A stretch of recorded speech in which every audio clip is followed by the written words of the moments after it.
All right, today y'all we are going to learn about the water SC executive order the governor put out recently. We'll finish our drought management and response strategies, and then we're going to start talking about water management strategies for our basin. So you have the agenda in front of you. Do I have a motion to approve the agenda? So move. Thank you, Dean. All right, take a second from Ken. Motion by Dean, second from Ken. All in favor? Any opposed? All right, thank you. Minutes were distributed. Do we have any corrections maybe that weren't shared, or any other comments on the minutes? I got some last minute, just added small mistakes, that's all. Great, thank you. Do I have a motion to approve the minutes? All right, Bill, second by Dean. All in favor? Any opposed? All right, I think that's it. I'm going to turn it over to John. All right, great to see everybody again. It's been a couple months. The Savannah River site, we'll talk about that later. We're going to talk about our updated schedule in light of a couple of different things and when we might be able to work that in. We'll see. Newsworthy items. Actually, before we do that, let me do a quick introduction. Sarah Hickman is here from Hilton Head Public Service District in place of Pete Nardi. Sarah, you're the water quality supervisor. Yeah, basically just like the lab manager. Yep. Has Pete kind of brought you up to speed on what we've been talking about, or you know about the process? Yeah, he has, and I've been receiving all the emails as his backup, but he was unable to attend today. So. Great to have you. Tom, online, we have what RBC members? Yeah, quite a few folks. Chloe is alternate for Savannah Riverkeeper position. Tommy Paradise, Taylor, Brian, Brandon, and Jeff. Okay. Online folks, I hope you can stay with us for. And Larry Hayden. And Larry, okay. For most of the meeting, we're going to do a breakout session during the second part of the meeting to talk about water management strategies, and Kirk Westfall, who should be online, will be kind of moderating your online group. So we'll be looking for your participation in that during the second part of the meeting. Okay, newsworthy items. I saw this in one of my Google News feeds. I don't know much about it, but I don't know Pete, or sorry, Dean or Courtney, if you guys know much about it, this acquisition. Yeah, this has been a long way. This is Buckfield Plantation and the Slater properties. It's pretty much adjacent to I-95, runs right down through there. It's based essentially Hampton County, Beaufort County, Jasper County area. And it's completely undeveloped. It's incredibly beautiful property. And it's been a project that's been ongoing for, I'd say, 5 years, slowly but surely, getting the deals done, finding the money, essentially making it work. But it opens up an enormous amount of area. It's all in the Savannah-Salkehatchie drainage, so that it's protecting the headwaters of Port Royal Sound effectively. And there's more work underway in additional properties along just south of 95 in the Yemassee area. Another huge private ownership property that's being worked on right now. So there's an enormous amount of work going on for land preservation in that area. So it's as it said. It was a TNC purchase. It was a TNC purchase.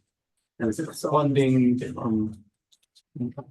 there were like 3 or 4 parties involved to get the funds, do the deal, and transfer it to DNR as a state reserve.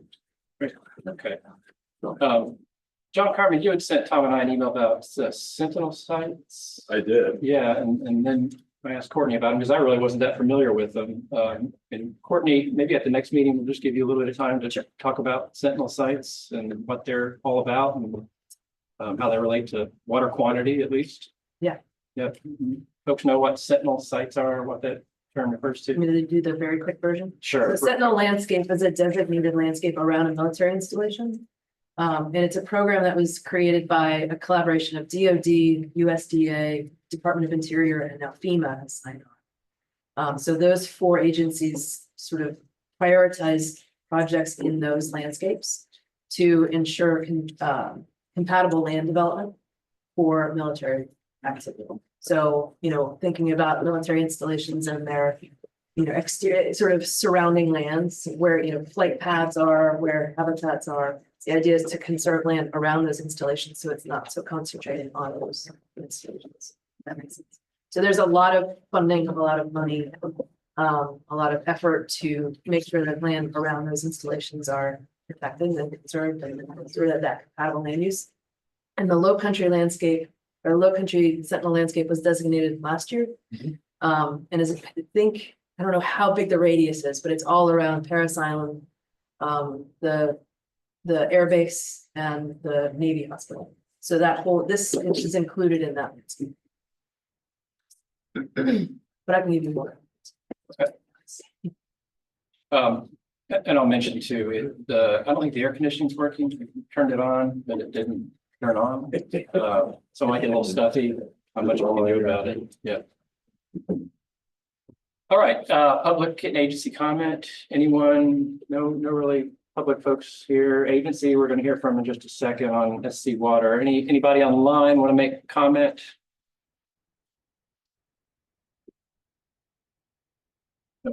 Okay. Since we last met, in fact, just a week or two after our September meeting, the governor issued an executive order to kind of fast track the water planning process, get things moving, calls for the formation of this water SC group. And Joe Kuhn's going to talk a little bit about the water SC group and what was in the executive order, and then I'll explain how that may factor into our schedule for completion. So Joe? Sure. So they kicked off the Water SC working group on October 30th with their inaugural meeting. It was recorded on ETV. That recording is available on our website. We have a dedicated website to that. And the order of business there was to write a stakeholder engagement plan. And so that got approved during that meeting. And that's also now published on our website for you to download and look at if you're interested. So that was the first order of business, is to get that done. The second order of business is to engage with a standing surface water study committee, a legislative committee, and to bring with consensus to that committee recommendations regarding any necessary changes to surface water statute. And that's to be done by the end of January of next year. And then the third order of business is to advise DES on the production of the state water plan. And so they'll be having monthly meetings. And then in between those monthly meetings, the engagement plan calls for sector forums for the designated sectors within the working group. And so there's a lot of opportunity for folks to be involved. And further from there, there's also listening groups planned across the state. There's the ability to provide comment on our website, and certainly encourage folks to get involved if you're interested in doing so. Any questions for Joe?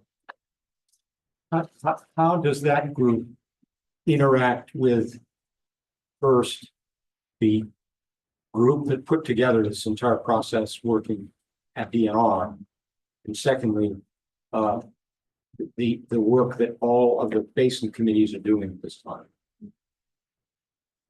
So I would say that, that working group kind of takes the place of the PPAC to a certain degree, who develop the framework that guides the state water planning process. I think that through the forum groups and the listening groups is the means to communicate with the ongoing river basin councils and the state water planning effort. And then our effort will be to collate that information and include recommendations from the various basin plans that are ongoing into the state water plan. So, I have a question. yeah, go ahead. The zones, the drought zones don't align with the river basins, and do these zones align with either of those? Well, I don't think there's any new zones created in water SC. The listening groups, are they going to be statewide, or are they going to be? I don't think the location of the listening groups have been flushed out yet. So the sectors are fairly well defined in the executive order. So the stakeholder sector interest groups more or less align with what the RBC stakeholder groups are. And so those forums, it's kind of up to those individuals on the working group and facilitators within DES to decide how to meet in between each meeting.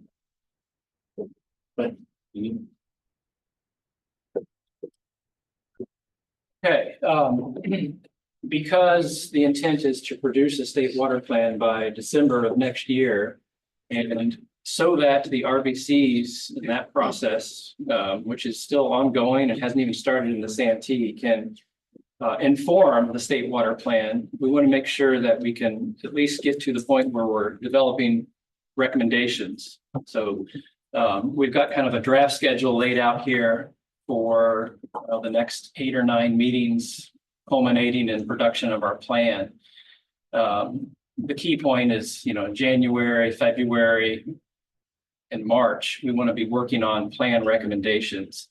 In the Upper Savannah and the Saluda and the Broad, we probably spent 3 to 4 months, different meetings, working on recommendations.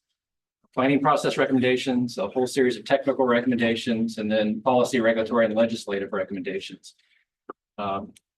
The Upper Savannah and Saluda especially have had a lot of discussion on technical recommendations, and next week and the following week, they're going to be working on policy, legislative, and regulatory recommendations.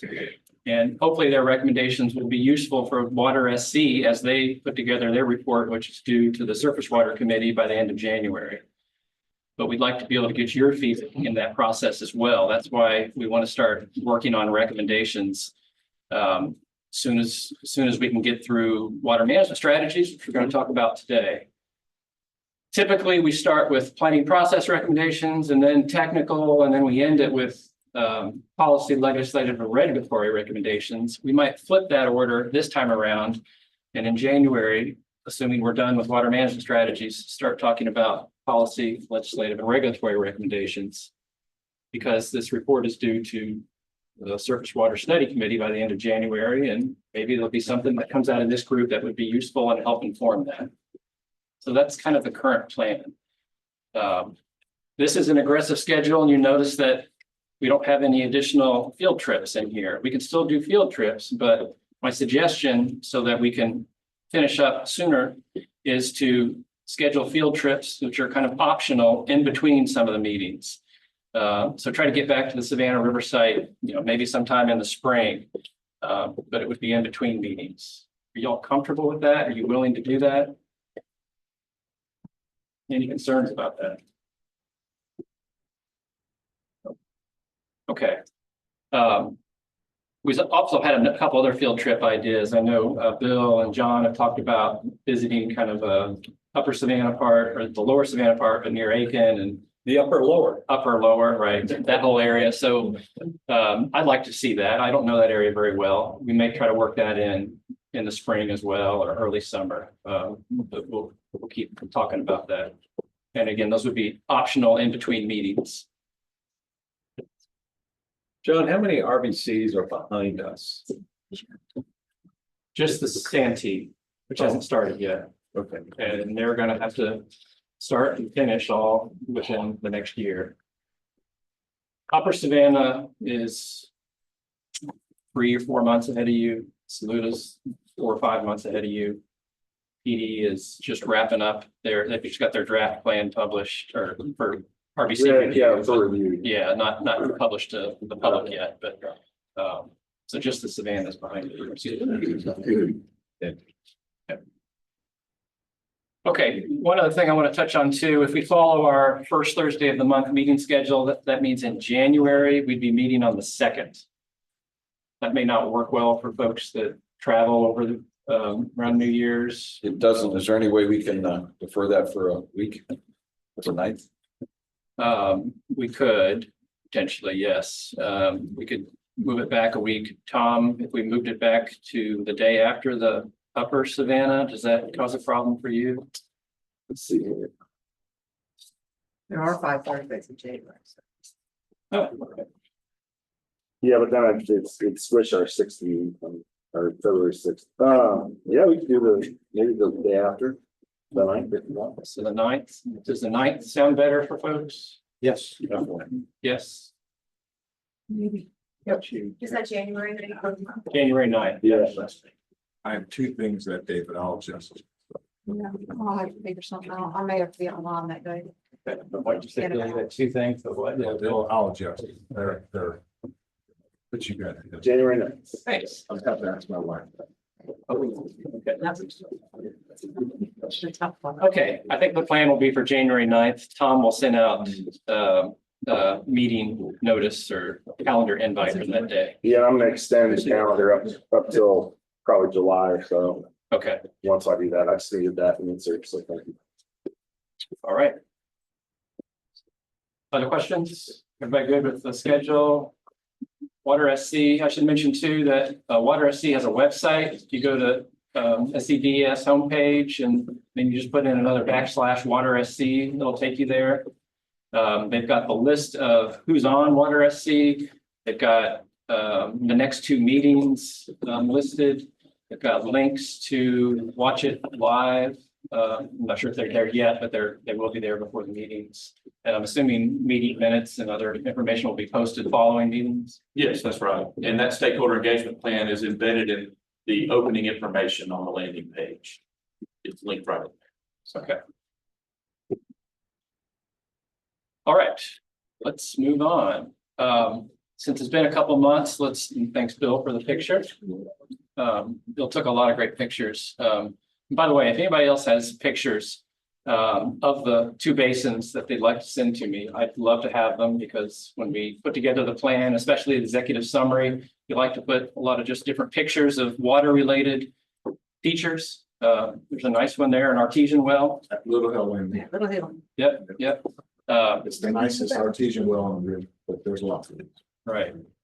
So pictures like that or any pictures you want to send me, we'll try to work them in and we'll give you credit for them in the plan or executive summary. I've harvested alligator about 60 feet from them. But don't swim there. Okay.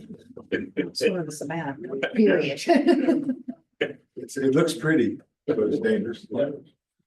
Okay, quick highlight of the September meeting. So first Brooke spoke and she gave us an overview of groundwater resources, the hydrogeologic framework. If y'all remember, as you approach the coast, the aquifers get deeper. There's a number of aquifers that serve as the water supply source, starting with the Floridan, the Gordon, down to the Crouch between Charleston and Grambling. Hilton Head relies on those deeper aquifers, as do the other water districts down at the coast.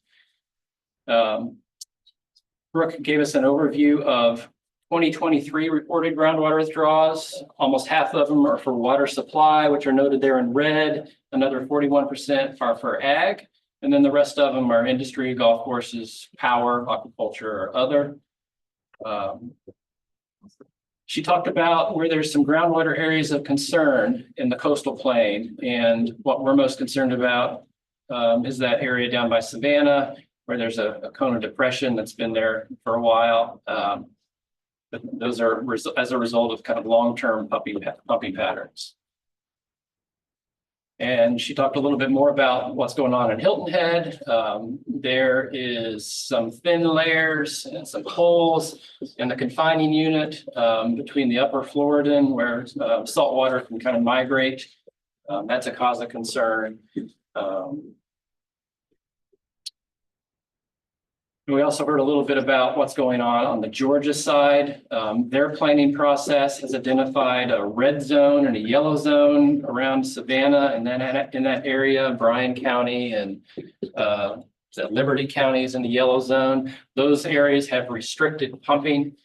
So they're trying to lessen the impacts of pumping in that area, long-term pumping that's caused that cone of depression. And then you heard from Joe Kuhn about the capacity use areas and groundwater management plans. In our 2 basins, we've got the low country there in that lighter blue, and then the western capacity use area in the green. And because they're capacity use areas, that requires them to have groundwater management plans. The groundwater management plans cover all of these different topics: sources of groundwater, demand types and amounts, projected demands, projected population growth, opportunities for different groundwater management strategies, which we'll be talking about today, including aquifer storage and recovery, water reuse, water conservation. The plans in both of those capacity use areas have similar strategies. Monitoring, identifying those areas where leveling or reduction of pumping is appropriate. They do a review of permits, and is that every 5 years? So we do a 5-year review and a 5-year renewal. 5-year renew. So we evaluate 1 year and then renew the next year. So that the users have an opportunity to review the evaluation. Conservation and education about conservation is a key component of all these groundwater management plans, one of the important strategies.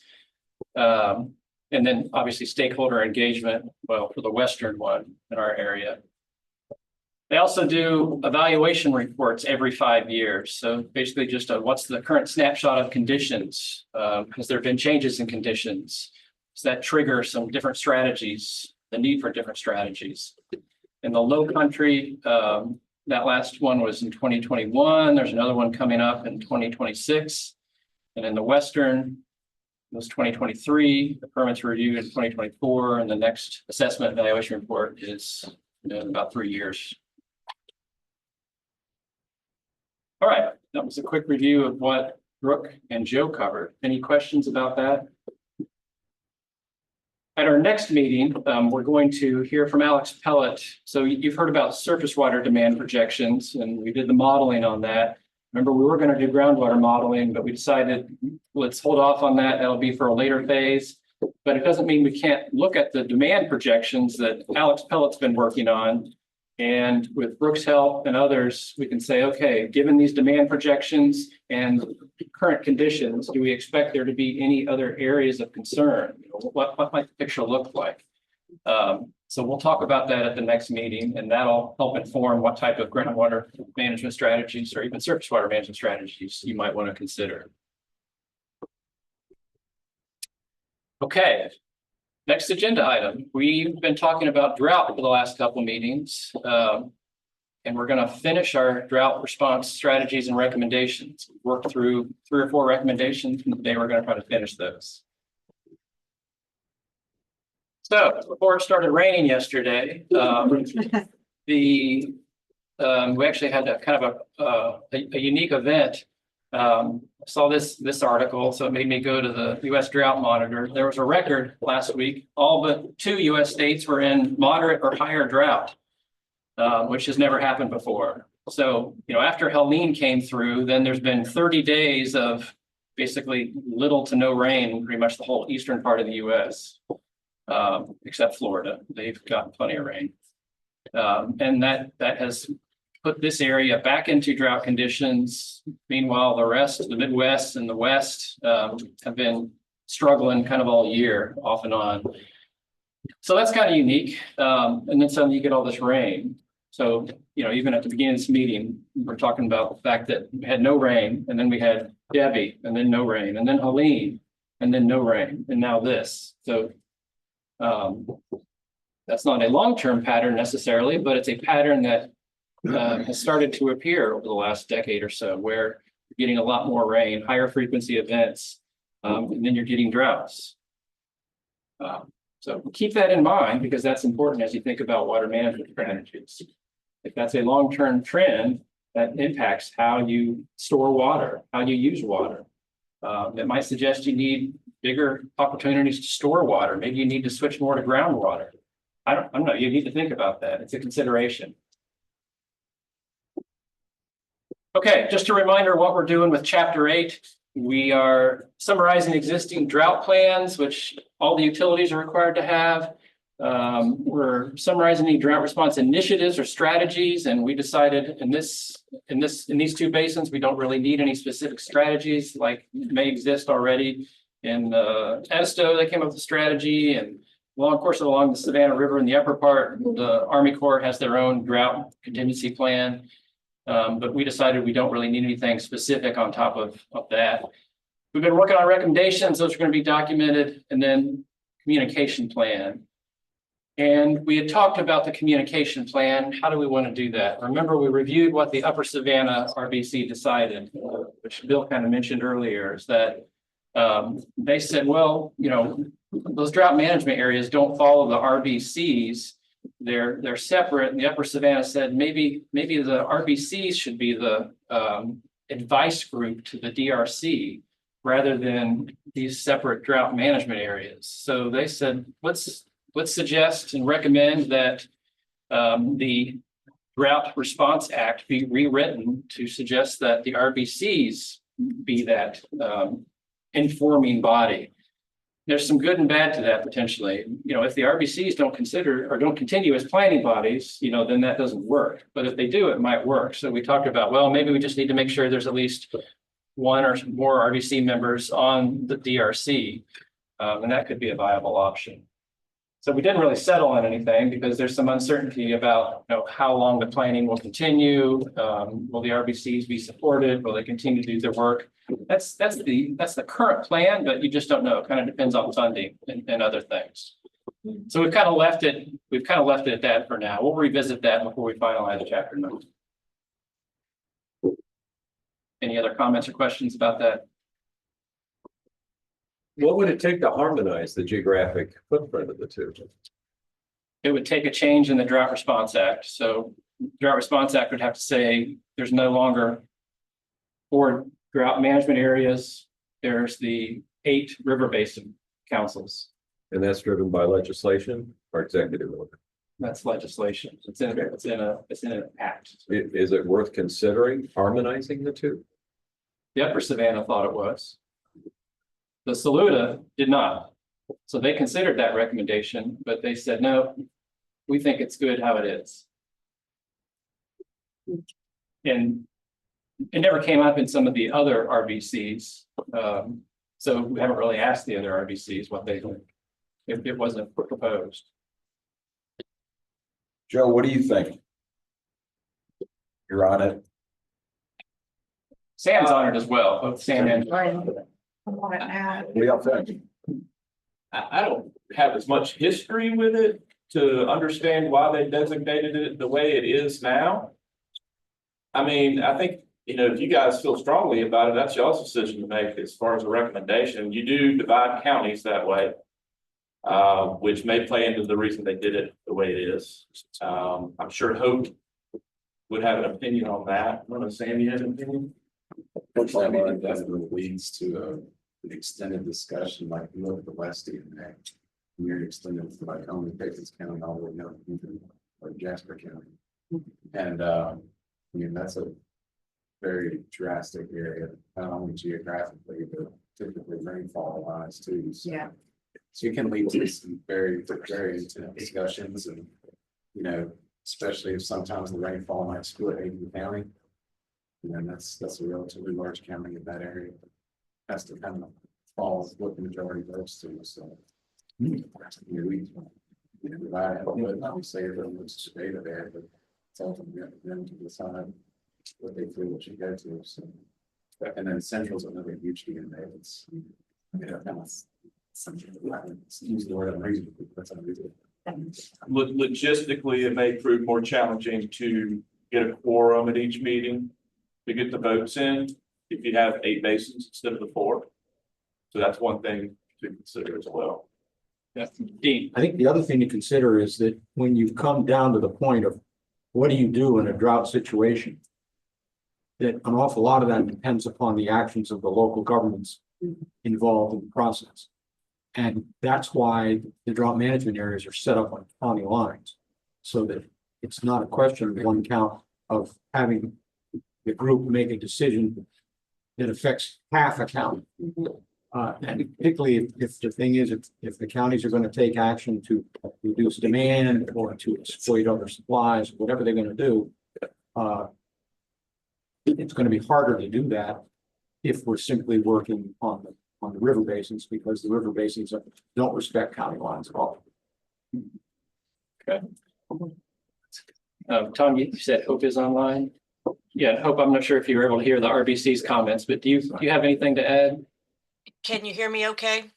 Yeah. Yes, hey, I apologize. I was not able to travel there today. I'm not sure if you've heard the news, but Elliot is no longer with us. He took a job with NOAA and the National Water Center. So big loss for us, big game for them. But I'm trying to shuffle and do two jobs right now until we get someone in his position. So a lot of what was said is exactly the case, especially what Dean just mentioned. And that is, again, when we're trying to make a difference in what the actions are taken and the communication and the messaging. It would be challenging if it were by river basin, because at least when we put a message out that Aiken to Beaufort are in moderate drought, most everybody can at least understand what county and area our county they're located in. And then, as Dean mentioned, for the response at the local level with their drought response. So that was the driving reason back in the 2000s when we actually changed the drought management areas. At that time, it was by climate division, and climate division did not respect any of the county boundaries. And you would have the upstate in one climate division, and then of course there was 7 different climate divisions that did not fit with any of the river basins necessarily. So the thoughts back in the 2000s as we were updating this legislation is to at least get it close to the river basins, but also recognizing the county boundaries. And that's why the map looks the way it does today. Okay, well, given that discussion and background, do you feel any stronger about which way you want to go, or do you want to still consider to sit on this recommendation for another month or so until we put together a draft that you can react to, a draft chapter? I think it's just good to have, RBC representation and we can receive. Yeah, so you think The bottom. is good, right? Not And I not think try we to already overhaul have the, some of that, so I think that's, at least from here, and I don't know where else, we do, yeah. so I think that's good. Okay. And I think I heard Lynn mention this, but we very much appreciate her stepping us up and her willingness to also serve on the drought response committee. So then, since I talked with you last, her appointment has been approved by the governor. So you have an additional person on the committee from your RBC. Good, that's great. Can I ask a question? Yeah, of course. I may be a lag in processing, so apologies if you already went through this, but do the RBCs continue under the Water SC framework? I mean, it seems like this supersedes, the way it reads, looks like the Water SC framework supersedes this, right? The RBC framework. It's so under this new scenario, do the RBCs continue? I have not heard that the RBCs would be going away. I think the plan is for them to continue on, but But it would be complementary, redundant, or? That's what I'm confused about. well, Yeah, it doesn't. the Water SC was kind of replacing the PPAC, right? PPAC came up with the original planning framework, how we're going to do the planning, how the RBCs would be formed and work. I guess in my mind, and Joe, this is just my mind, which could be incorrect, they're replacing the PPAC. The RBCs will continue on as planning bodies. The Water SC is kind of the overarching program group to help guide the RBCs, get their feedback to write the state water plan. Now, I guess Water SC, as the state water plan is prepared, could have a recommendation that says we do or we don't think the RBCs should continue on as a planning body. Mhm. But I don't know that it's been discussed or. Yeah, I mean, I think you captured it pretty well there. I don't think it really looks beyond the end of 25. So the RBCs, dependent on funding annually, whether that comes from state funding or, other means of funding, I think the intention is them to live on and renew and, rewrite themselves in some frequency, update. So I don't think that's changed. Or is it gonna be a plan that goes to come shelf? Well, I mean, I think that's, Sometimes that's- I mean, that's somewhat unknown, depending on how it's funded. I don't know that we could ever definitively answer that, but I think the intent is for them to be living documents. So after we're done writing recommendations, we're going to develop chapter 10, which is the implementation plan. The basins that have already written their plans, including chapter 10, have included a lot of strategies and actions that fall upon the RBC to initiate. So in that regard, if the RBC is no longer met, that would be kind of bad because there's a lot of strategies and actions that fall on the RBC to continue the process and help collect more technical information and support studies and do education and outreach. So that would certainly be, from my standpoint, not positive because the way the plans are written so far, RBCs maintain ownership of doing a lot of these actions that are part of our implementation plans.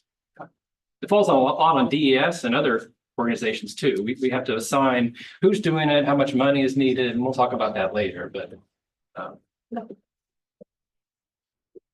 Okay, well, based on Lynn's suggestion, it sounds like everybody's comfortable with just a recommendation that suggests the DMAs and the DRC need to have RBC representation from each one of the RBCs. Is everybody comfortable with that?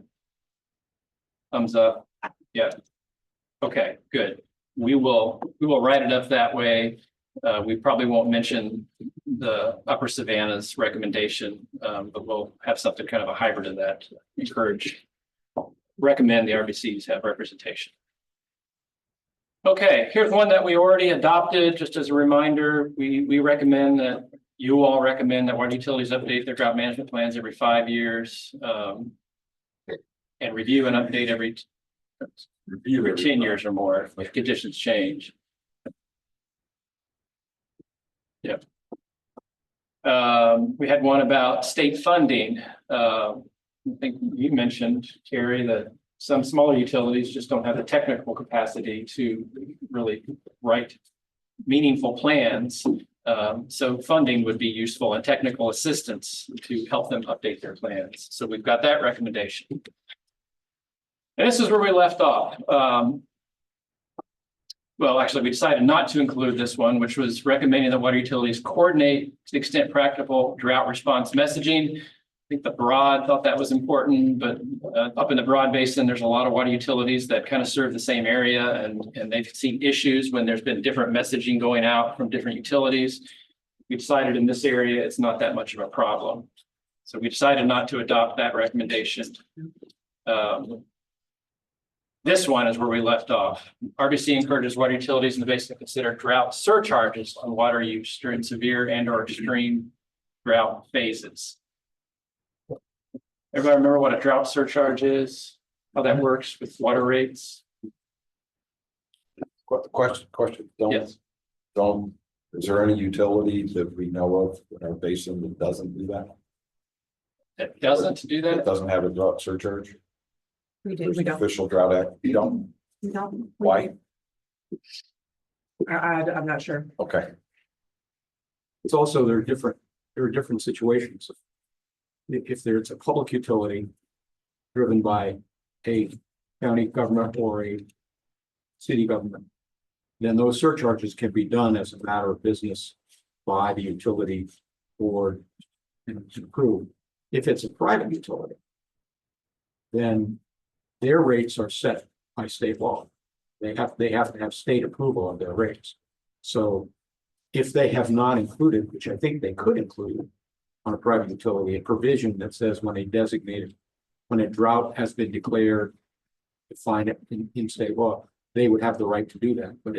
But it's not the kind of thing that they can just simply put on if we get into a drought, if they have not gotten state permission in order to do those kinds of things. So I think it's a good idea, but we have to remember that that would involve the Public Utilities Commission kind of checking and saying, okay, we agree with it. We have private utilities in our river basins? Yeah, we got a couple, there's still a couple in Beaufort County. Beaufort County, okay. We had a discussion in the Saluda RBC about this earlier this year because Greenville Water was going through the process of updating their drought plan, and they added, I don't know if they added or they increased their surcharge, but their point was that, you know, you need to have a surcharge that is actually it's meaningful. You can't just say, well, we're going to increase rates by 25% if you go over 3,000 gallons per month or something. Most people that use that much water may not really care. So there's, I think it doubles at some point, and then it triples, and then it quadruples. And, you know, they put it that way so that it actually has some impact. It gets people to stop using that much water. We could add the word meaningful in the first sentence. I mean, I don't think it hurts to have this in there, right? That's, Yeah, I think that might be a good. just put meaningful in the first sentence. Recommendation to consider it to make sure. Yeah, it's just. If we don't, doesn't mean we're opposed to it. I think it has more to do with the fact that we're 5 systems that came together and everyone had different rate structures and so forth. And It's not, I mean, it's not enforceable, it's adopted just a a- recommendation, right? Right. I mean, it's not like we It's have. encouragement of meaningful. It seems I don't think meaningful is. If you encourage it, Yeah. it's enough. I think drought surcharges are a lot more common for surface water utilities too. For groundwater utilities, you know, a drought like this summer is really not that much of a concern for you. You know, there's a lot of water stored in the aquifers. It's these long-term, multi-year droughts where I think the groundwater folks should be a little more concerned. You know, unless they're just pulling from shallow aquifer and they've only got a few wells or something. But I don't know that they're as common or in use for groundwater users.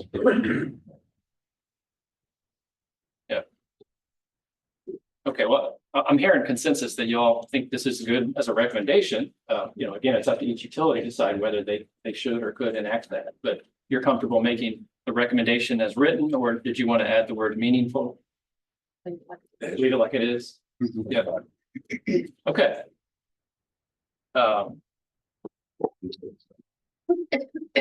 That is good. You can make progress, right? We do. Thank you. nuance. Real. Oops.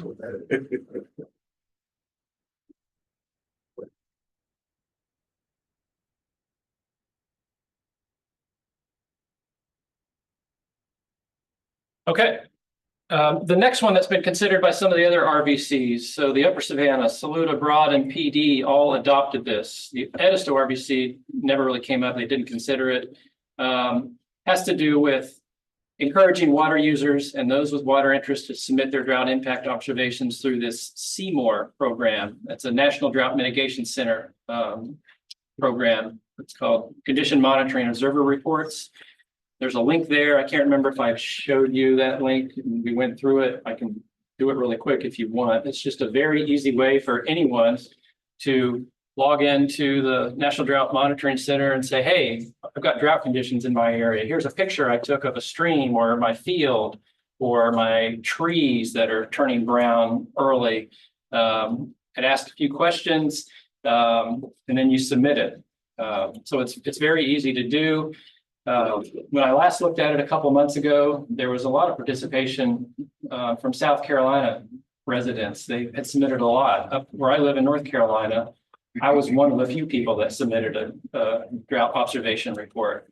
And I don't know if that's because there was drier conditions in South Carolina or not, but we've heard from Elliott, and Hope may say the same, that the more information they get on drought conditions, the better decisions they can make, especially at the national level, but also at the local level. Hope, is there anything you want to add to that? Yes, it's extremely beneficial when we are in a situation where maybe some of our indicators are not exactly representing what's happening on the ground. So we can provide this impact data to the national drought authors. So that's one that is utilized more frequently, but sometimes we didn't show it this past drought committee meeting, but most of the time we do show the impact reports that we're receiving on the CMOR, even when we have our statewide declaration decisions. Any questions about this? It's relatively easy from what we hear from our users. I've tried it myself, and you know, even if you just report once or twice a month. Yep. But it sounds like Saluda added some words on the bottom that I was trying to understand that. Yeah, so they added some language asking or recommending that the climate office do some more education outreach to make more people aware of the tool. I They think thought- that's They thought helpful. that was important. Yeah, I would love to know, at least get that information out, because I don't think like your local farmers or people that do a lot of, are concerned about it would know how to do this or know to even do this. So I think it would be encouraged to promote it more. Okay. During the flash drought, I sent that out several times to all of our commodity boards, Clemson Extension, and it lives on SCDA's homepage too, so. I mean, You still have to go find it. You still, yeah. You can't have to just publish something it's the with it on last there. mile. Yeah. Yep. Okay. Joey, I'm gonna put you on the spot. Have you ever heard of this drought monitor, the Seymour thing? Yeah. You have? Yeah. Okay. I think my son. Doesn't, okay. Young. Yep. Think he's been right vocal about some of it, being how slow they are to respond. Oh. To change it, from D1 or D2 to whatever they do. Uh-huh. At the state or the national level? State level. Okay. Yeah. Joe is probably this Joe is probably one of the first guys I heard about. Oh, really? What he said? He said Joe's probably one of the first ones he's heard from. JCO Farms is well represented. Good.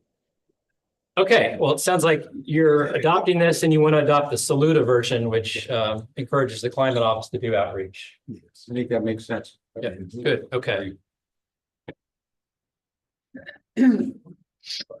Oh, just finished.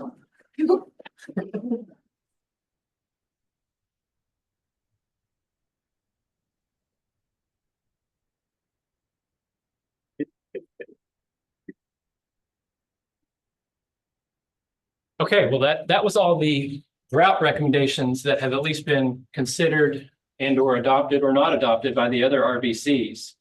Are there any other drought recommendations that you guys want to put forward? I have a question. Should we, if in fact these drought situations seem to be getting more common and to some extent more extreme, should there be a recommendation that we make to water utilities that alternative sources need to be explored and conceivably developed, and that the state should support that, particularly in areas which are subject to this real problem with respect to drought? I mean, I don't know whether more of a capital side recommendation. So you need to get out there and understand that the drought's going to keep going, and you need to be planning for alternative sources to meet your needs. And if you start that now, you might get someplace. Just, I don't know whether that's an appropriate recommendation, whether it's the kind of thing we do here, we might do in another part of the plan. Yeah, it could certainly be discussed as part of the water management strategies, but I could also see it being meaningful in this chapter. So if the RBC thinks that's a worthwhile recommendation with regard to drought, we could craft up a recommendation. Could it be in the updating the plan recommendation? Is it related to that? Sort of having alternatives and, explored as part of that process. The drought management plan. Yeah. And why would it apply to just public utilities? I'm not saying any water supplier, So all sectors. all sectors. But I think the management strategies do that automatically, don't they? I think that's what we're about to kind of get into. Yeah, I think he's just saying mentioning it in the drought as somewhat additional. Another place we could mention it, so we haven't really talked about this, but there's this concept of adaptive management, right? So we're developing strategies.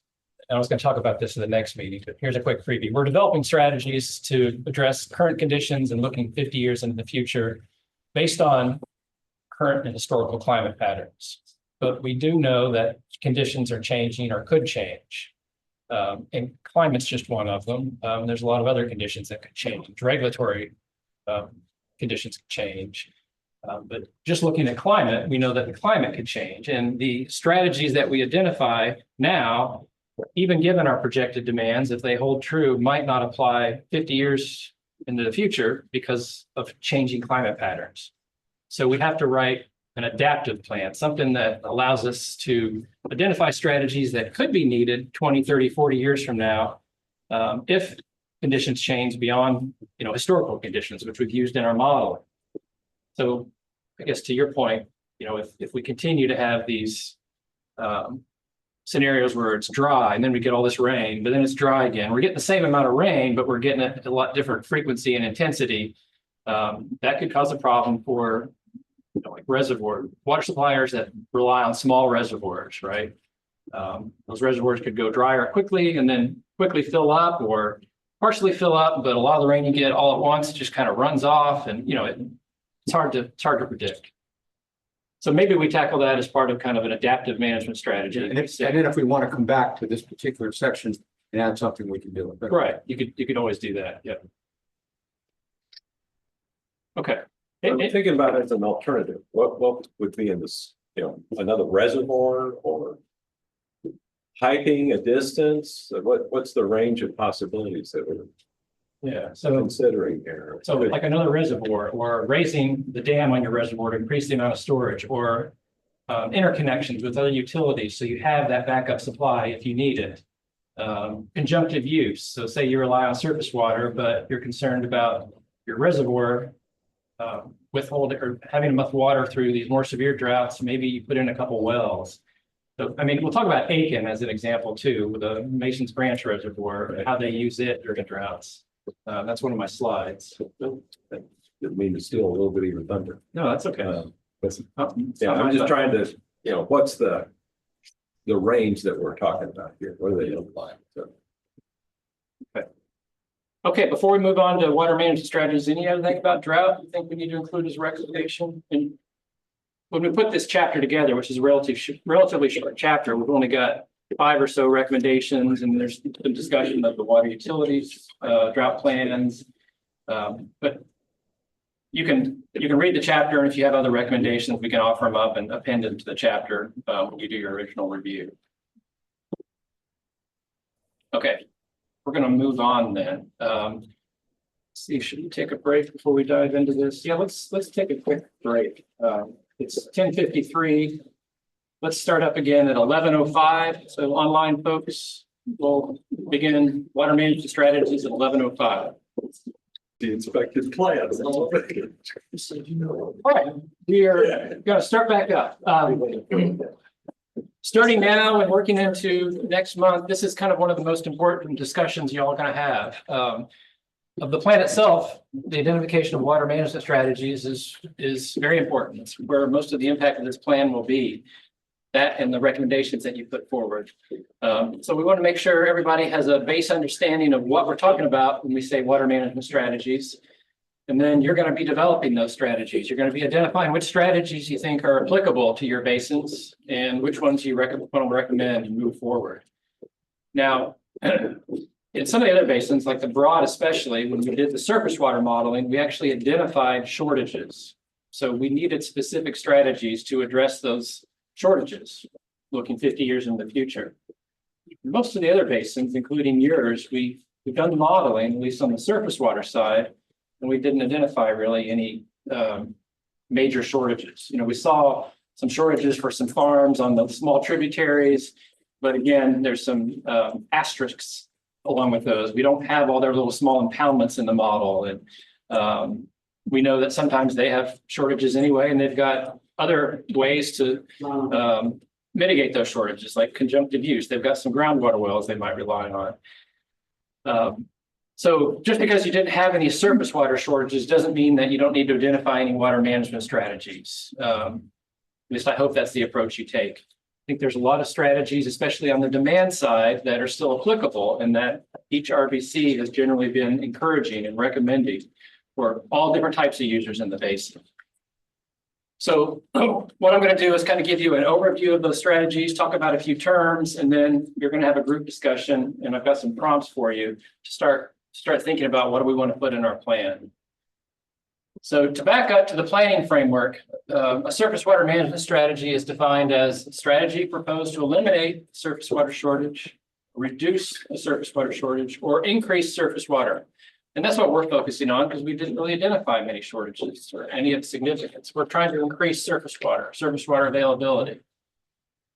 Groundwater management strategy is one proposed to address a groundwater area of concern or a groundwater shortage. We're not doing any modeling of groundwater, so we're not going to really be able to identify groundwater shortages. But we do want you to decide, are there areas of concern in your basin? And one obvious area of concern probably is that cone of depression in the Hilton Head area. But you may decide that there's potentially other areas of concern based on the information Brooks provided. And if you need more information from Brooke or others, we can do that. Brooke? So just to, at that, I wanted to mention, so what Alex and I would plan to do is we would again go through our historical measurements, looking at our potentiometric maps that we've created for each one of the aquifers. We'll look at the trends in the observed data, and then we'll take that water use data and look at basically sector side, county based data to look and see where those increases are predicted to increase by sector, and then try to pull that together in a meaningful way so that we could identify areas where groundwater use has occurred, where the areas are growing, and where the groundwater use could go. And by trying to put all this data together, we acknowledge that it's not a model, but with our expertise, we can get somewhere in lieu of waiting for this model results. And so that we could, create some broad strategies based on that information. So we won't be going out together to learn. So we'll have something to present for you upon that. Good. Good. Okay, that would be very helpful. Great. That might, drive the decision of where you want to identify groundwater areas of concern. The definition of the planning framework says that there are areas in the coastal plain that you designate where withdrawals from a specified aquifer are causing or are expected to cause unacceptable impacts. And all that information that Alex and Brooke are going to put together will help you with that expected to cause part. Any questions about those definitions? Make sense? Good. Okay. From here down, I'm going to talk about water management strategies generally as part of two different categories, demand side and supply side. And how we've really considered all these strategies and all the other councils is by considering a kind of a portfolio of different strategies. So we're not identifying necessarily just one strategy, but a number of strategies that may apply to one or more different utilities or farmers or industry or whoever is using water. We have to recognize that everybody's different. Every utility is different. Every farmer is different. So you can't just universally say, oh, everybody should be doing this. There's so much variability that you need a portfolio of these strategies. And that's what we're going to ask you to put together. So just some examples, and we'll do it by first demand side strategies, and we'll do it by sector. So on the municipal side, conservation is obviously an important strategy, and that may include water loss control programs or low flow fixtures, toilets, and appliances. We've already talked about pricing structures or drought surcharges, and then certainly public education. It's just a few of the examples. I also circulated a short memo that kind of explains a lot of these. If you want a hard copy, I've got some here, but I sent that out earlier in the week. Hopefully you read that, and some of these won't be new to you. On the ag side, there's also a number of demand side strategies. Water audits, soil moisture sensors, irrigation. We heard from Brad O'Neill about a lot of the stuff that he does, which includes soil moistures and smart irrigation scheduling.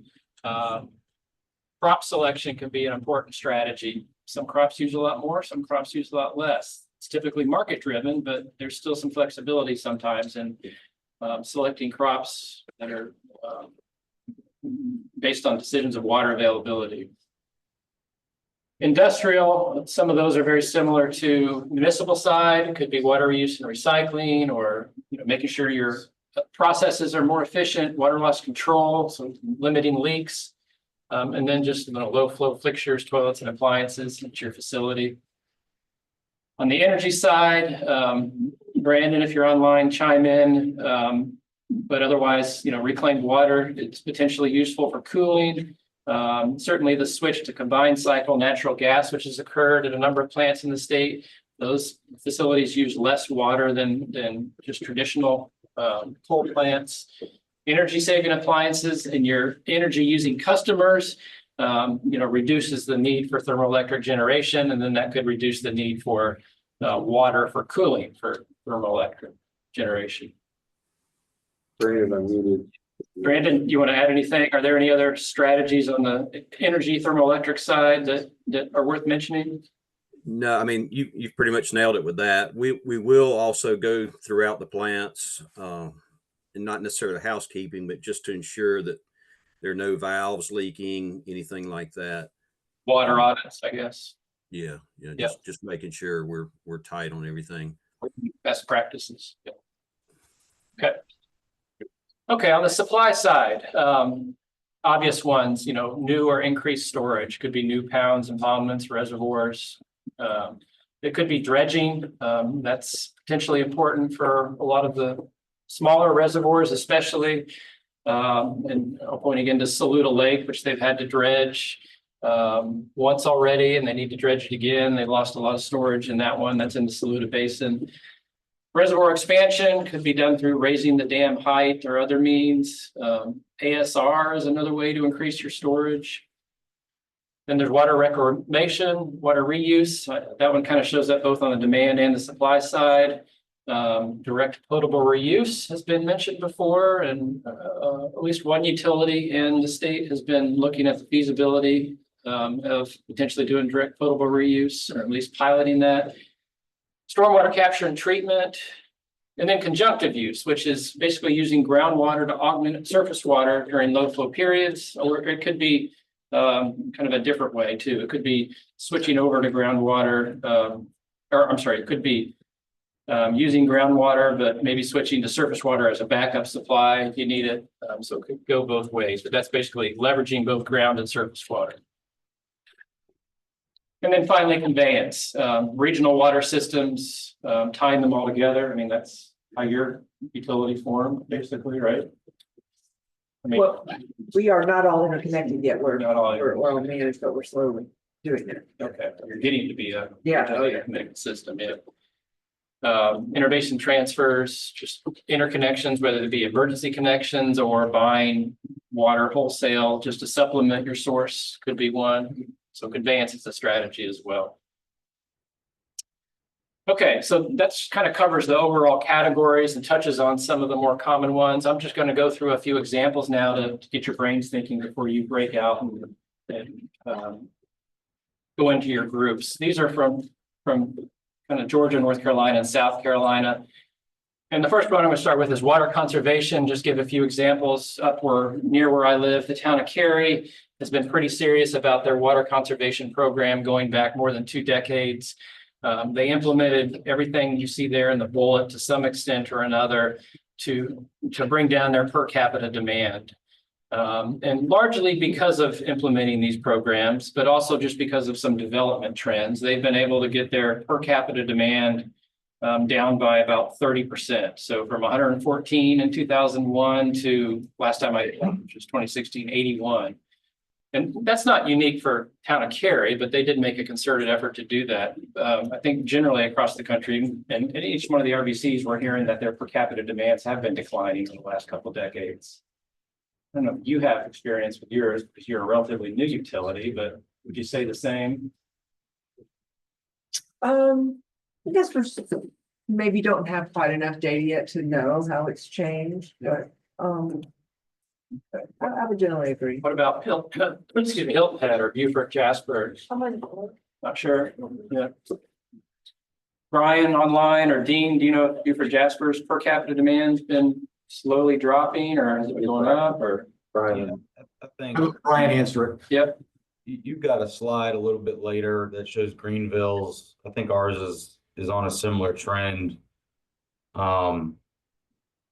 In fact, I think we at one point there was like a bottom out number that they said it wouldn't go below. I don't recall what it was off the top of my head, but we do see it going down as newer homes are coming online with more efficient fixtures. I don't think it'll reach the bottom number that they've projected for us, just because it does include irrigation. Yeah, so what Brian just said has been kind of a similar message we've been hearing in some of the other RBCs, and it's one that Greenville said is, I'm showing this graph here from one of their master plans. That top left part shows their per capita historical demand, and it's been dropping from about 95 to 68 gallons per capita per day over the last 2 decades. And they didn't attribute that to them implementing conservation measures. They attributed it to what Brian said, more new construction uses lower flow appliances, but also the type of new development, more multifamily and townhomes, which don't really have to irrigate a lawn. And they said that's probably the biggest driver of that drop is the type of development they're seeing. Now, that's not universal across the state, but in Greenville's case, they think that's a big driver. And they also mentioned the same thing Brian just did, is they think that, it's going to start to kind of bottom out. There's not going to be a whole lot of more savings you're going to get as new construction comes online, because now a lot of the homes and residents have low flow toilets and use less water. Okay. You agree with that? What do you tell me, folks? We don't have the same development here in Hampton County that we do in other places. So we're still dealing with mostly older homes, older fixtures, so. Yeah. Same thing. Same thing. Yeah, But less irrigation. right. Okay, let me back up one slide too. Atlanta, basically Metro North Regional Water Planning District. It's kind of similar story of what town of Cary had. They implemented a pretty rigorous conservation and efficiency program, and they've seen a continual drop, but you can kind of see that it's kind of started to level out.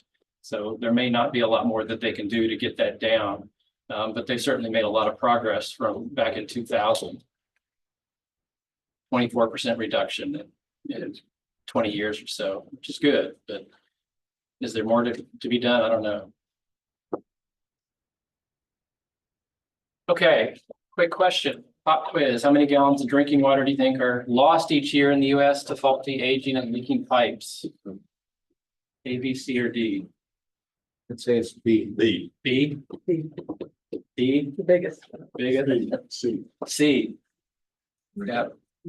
Gary's right, the biggest. Wow. I mean, hard to figure out what the difference between 1.7 billion, 1.7 trillion is when you're thinking about the whole US, but there's a lot of water. So I was like, well, how do we put that in perspective? So I tried to do a little bit of math. The average person uses 82 gallons per day. That was like 2015 or 16 EPA numbers. That's probably different now. Maybe it might be a little lower.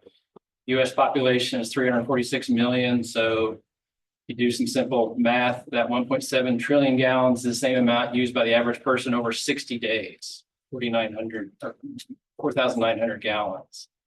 To me, that's more meaningful. It's like two months of water loss for the typical person. So that's just showing that, yes, there is a lot of water loss, and water loss control programs, which I'm going to talk about next, may be an important water management strategy. So we're going to use Georgia as an example because one of the first things that they did when they started doing their state water planning and the regional water planning was implement a Georgia Water Stewardship Act. And that act set water loss control requirements. So they applied to public water systems that serve more than 3,300 people. That's about 250 utilities throughout the state. And each one of those utilities are required to do annual water loss audit using the AWWA methodology, and then develop and implement a water loss control program. So they've got a lot of good data on tracking water loss over the last since 2010. What is water loss? I don't know if you're familiar with, if you aren't familiar with the AWWA manual on water loss, they kind of put this graphic up here. And what we're talking about are these real losses down here on the bottom. Leakage on mains, leakage on service lines, leakage and overflow storage, because those real losses, if you reduce those losses, then you're extending the water resource. That's what we're focusing on. They can develop strategies around those. Basically leaks, overflows, line breaks, but primarily leaks, the physical losses.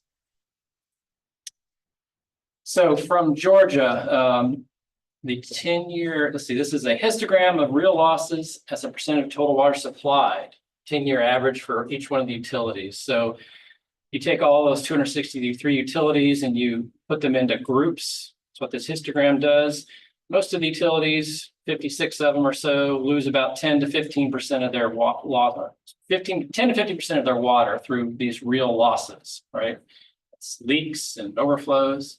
But I mean, look over here. There's some utilities that are losing 25, 30%, even up to 60, 50, 60%. So that kind of gives it spread. I would expect South Carolina is probably similar. I don't have the data for it. And I keep meaning to talk to some of Joe's counterparts in the drinking water section, and I still haven't done that yet because I do know they have some of this data, probably not to the same extent that Georgia does, but they get water audit information from the utilities as part of sanitary surveys. Is that right? Does that sound familiar, maybe? They look at it, but it's not real. We don't have to, they ask us to show what we do. Okay. Yeah. And, that much. Not as rigorous as. Yeah. That's right. program. We don't have currently, although I've thought I've heard that they're looking at strengthening, or increasing the requirements on the water laws. Because no one did hear from that department, but I'll tell you, I have my sanitary survey next week, so we'll see. Okay. Can I ask you guys, when's the last time you've done an audit? Or do you do them every year? Well, we calculate ours monthly, just like Yeah. based off of production and billing, and we don't always have all the, non-revenue Yeah, we or don't have all the everything in loss there. and stuff. So you don't necessarily calculate your real Down loss. to a real loss. Yeah, you're more back kind of on this side of the. Yeah. Kind of figure out water losses, but it could be unaccounted for or meters or whatever, right? So you're kind of figuring out numbers for this, but not this. On a monthly basis. Okay, is that you for Jasper or Hilton Head? Do you know what you guys do? Yeah, we did one several years ago using the new method. And we have an individual, I think, who also participates with WISA's water loss committee. I think beyond just reporting that number, possibly through our sanitary survey, we don't really analyze it too much beyond that. And Yeah, I'm not sure of the actual numbers. I know that they've looked into that and even have like the satellite leak detection and stuff like that to try to minimize the losses. So we saw that down there when does any other water district use that with any success? This Beaufort Jasper? Like AMR and AMI? What Hilton Head was doing with the satellite leak detection, where it can tell when something breaks or there's a leak. Is that being used by anybody other than Hilton Head? We looked into it, but it wasn't cost, Can't afford it. oh yeah, it was cost. Well, maybe that's a water source that was taking a fund, if there's big leakage, right? Yeah. And smaller utilities can't afford it, maybe that's something the state could help with. Yeah, I believe it was beneficial for us in finding some of those losses. Yeah. Well, at least comparing to Georgia, it sounds like one of the first things is maybe more rigorous water loss control plan is needed, or, trying to get better information to see if this really is a problem in the state or not. I don't know. But again, I think it's undeniably a problem. Statistically, it has to be. Based on my experience, we have so many older systems here where lines were put in, and the utilities simply do not have the revenue stream that it will be required to go back in there, pull the old lines up, put new lines in. They don't have the staff levels necessary to go house to house looking and sensing and trying to figure out exactly what's going to happen. It's all economics is basically, in my opinion, the fundamental problem. They all would like to do it. Every utility in the state would love to be able to, reduce the amount of loss they have, because that's just money down the drain. They can't do it. But you've got to have a bunch of revenue in order to do that kind of practice. It ain't cheap.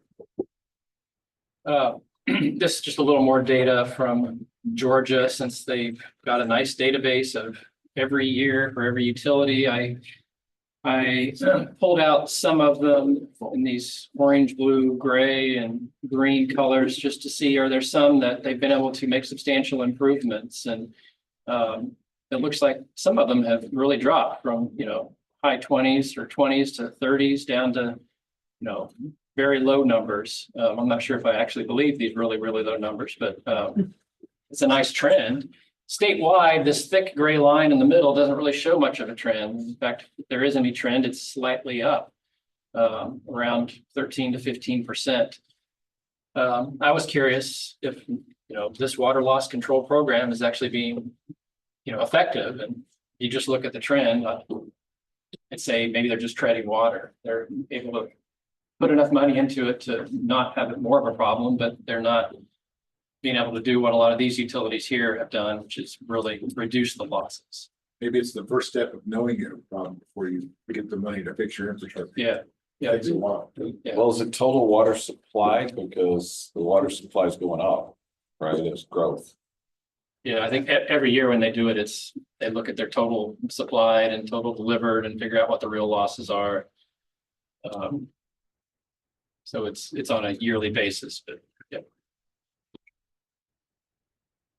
Okay, what Dean just said actually about, the cost and having the ability to fund these things is a good lead into what the Catawba Water Management Group has been doing, which is a pretty rigorous and multi-phased approach to identifying how much water loss do we have, doing a profile and looking at uncertainty, and then figuring out, all right, what's the cost and benefit? Do we want to spend money to reduce water loss? Is it cost effective? And then, what can we do to really reduce water loss? So they've been working on this for the last 10 years or so. They calculated that they lose about, or at least in 2021, $23 million of water throughout their whole basin. A lot of that is, in fact, half of it's the city of Charlotte. 8 billion gallons of water loss, which probably equates to about half of that, 23 million. Overall, 17 billion gallons of water was lost throughout the basin. It's a lot of water. Good question. Oh, yeah. I don't know how many people keep up with this, but having lived there for years and people up there, that's going to get worse. That's going to get a lot worse in the future, because what Charlotte wants to do, and they're having a big fight up there now, is they want to double their withdrawal out of the Catawba.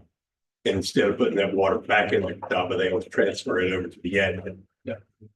And it's already way much worse than it was 40 years ago when I left the area. I mean, you can look up the river off of 7785, and where we used to run boats up there. And they're about the only thing you do is kayaks. But it's going to get even worse if they get their way. And the surrounding communities, from what I've heard from my folks, is the surrounding counties don't have the money to fight them. And as far as going to court, but personally, I think if you take water out of a river, you don't have to put it back. But they're going to put it over to the Yadkin, which goes to the PD, and I don't know how that's going to affect our state, because the top of water is going to go down. Yadkin PD might get 33 million gallons a day more. I don't know, but anyway, that's the interesting graph, and it half of it just costs a shot. Right. The town of Mooresville too has also put in a interbasin transfer request for a smaller amount, but they want to do the same thing, withdraw from Catawba, discharge to the Rocky River, part of the Yadkin PD. Okay, that's is there another question or comment? It's just an example from the Catawba Basin where they've, done some analysis to look into it, figure out what the cost is. And I don't know the results of the study and whether they've decided, yes, there's a lot of financial impact because of that. $23 million loss of water is enough for us to spend some money on that and reduce it. I'm not sure the outcome, but I know it's an ongoing process for them. Okay, so that was water conservation, a quick overview and example, and then water loss control. Next ones I'm going to touch on are just a variety of different strategies from some of the other basins throughout South Carolina. John gave me a lead into this one earlier. This one's the city of Aiken has both groundwater and surface water. They pull from Shaw Creek for surface water, and then they have I don't know, 7, 8 or so groundwater wells. And they kind of feed different areas, I think. I'm not sure that they're always interconnected. Good question. I'm not sure how I interconnected. think there's some limitations on how much surface water they could get to certain parts of the system and how much groundwater they could get. But anyway, Mason's Branch Reservoir was, it's used to supplement flows in Shaw Creek during low flow periods. So it's kind of a backup supply of surface water. They don't withdraw directly from it, but if there is a drought and Shaw Creek is running really low, they can provide water from Mason Branch to help improve flows in Shaw Creek. So just one example of a kind of a backup source to augment flows in Shaw Creek on the surface water side. City of Orangeburg in the Edisto Basin, they have 2 aquifer storage and recovery wells that they don't work as well probably as Hilton Head's. Eric Odom with Orangeburg said they've had a few issues with water quality and being able to get the water back out again, but they have them nonetheless. And then they've also built an interconnection with the Lake Marion Regional Water Agency. So they've got that backup source of supply to augment their source of supply in the North Fork Edisto River. Dominion, and hopefully Brandon's still online. Dominion is a good example of conjunctive use. The Cope Station in the Edisto Basin is moving from 100% groundwater to a combination of surface and groundwater. And this is has been ongoing in negotiations with DES to help limit impacts on the groundwater resource. So eventually they'll withdraw 90% from surface water and then 10% from groundwater when river conditions allow.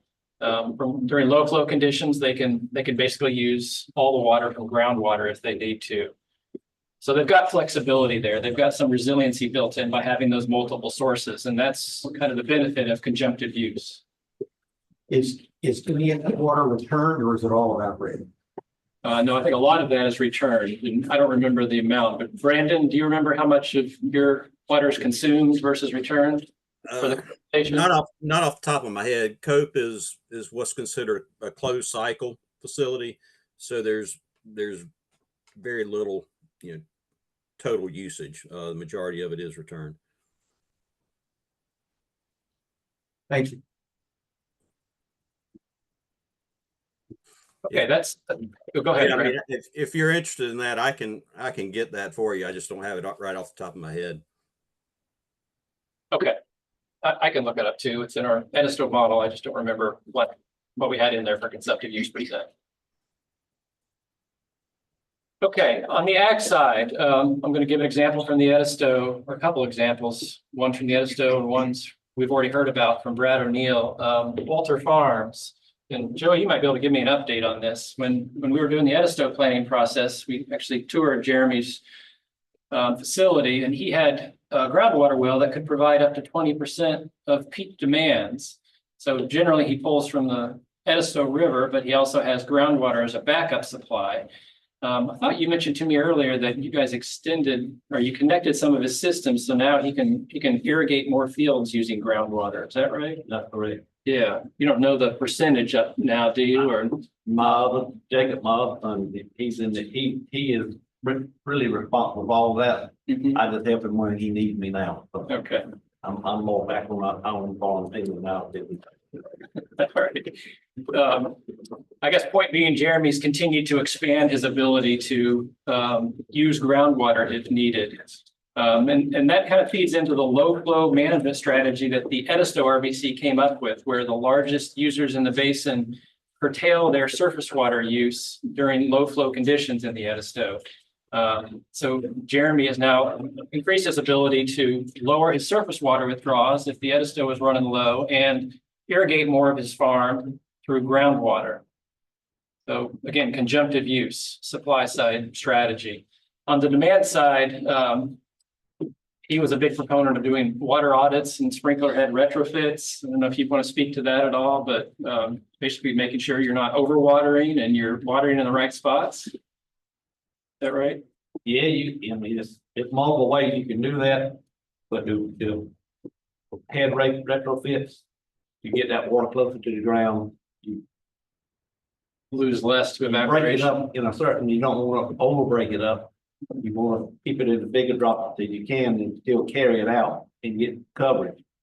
And if you can do that, you can really save on evaporation. Yeah. Part of it. Yeah. I think Jeremy had told us that for him and for other farmers that have done these water audits and then retrofitted their heads or lowered them, they're saving 10 to 15% of water. That sound about right? Yeah, at least that much. At least that much, okay. He wasn't a proponent of those end spray guns, which are, guns at the end which shoot water up high, but it, allows you to spray it out farther. But he said there's a lot of water loss through evaporation there. I don't know if you have a. It's correct.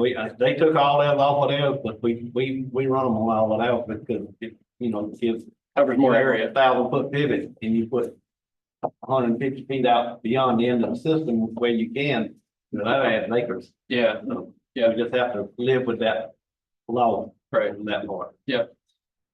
And then he talked a little bit about cover cropping. He does a lot of that. So he grows different, I can't remember, rye and other stuff to, limit erosion, keep carbon in the soil, which when you have carbon in the soil, it helps maintain moisture. And then at least for potato farming, he explained, and that's what he was doing in that far picture, about how he uses dammer dikers, which kind of create little indentations, helps pool the water and get the water to the roots and where you need it for potatoes. Is that an accurate description? That's correct. Yeah. So those are some of the demand and supply side practices in place at Walter Farms. Of course, then we heard from Brad. He's got both supply and demand side practices. He's got wells and surface water, so kind of conjunctive use. He captures his excess runoff. He's got these filter stations so that he can reapply that water, so get the sediment out and then apply it again. He's got soil moisture sensors, so he's not overwatering or underwatering. He uses these canals in his the blueberries, yeah, right. And then he's got micro emitters for certain crops, which apply the water where it's needed without overwatering. So a good number of practices. Brad's not online, is he?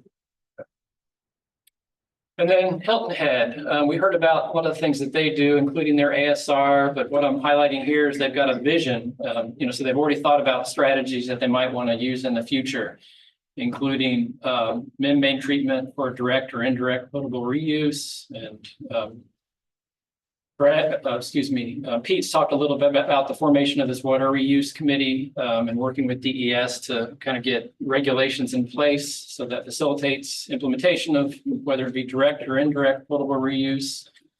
And then, using stormwater more into a dedicated source for aquifer recharge. Anything else, Sarah, you want to add? That's what we've heard from Pete already. Can I add a little bit more on the irrigation? Yeah. On our farm, we all row crops, so we got, but the way we save a lot of water is we have multiple soil types on each system that we have. And we have each head can cut on and off by itself. We got GPS controlling it. So we can put more water here and less water there where it needs it. In the sand, just always put more water in the tighter, clear soil, we put less as we go around the field. Yeah. So smart systems, basically. So it adjusts itself, that's that extent. We have all our field map. We soil type and we can control that. So Sam, maybe this is a question for you. How common is what Joey has? Is that the exception, or is that getting to be more the So, rule?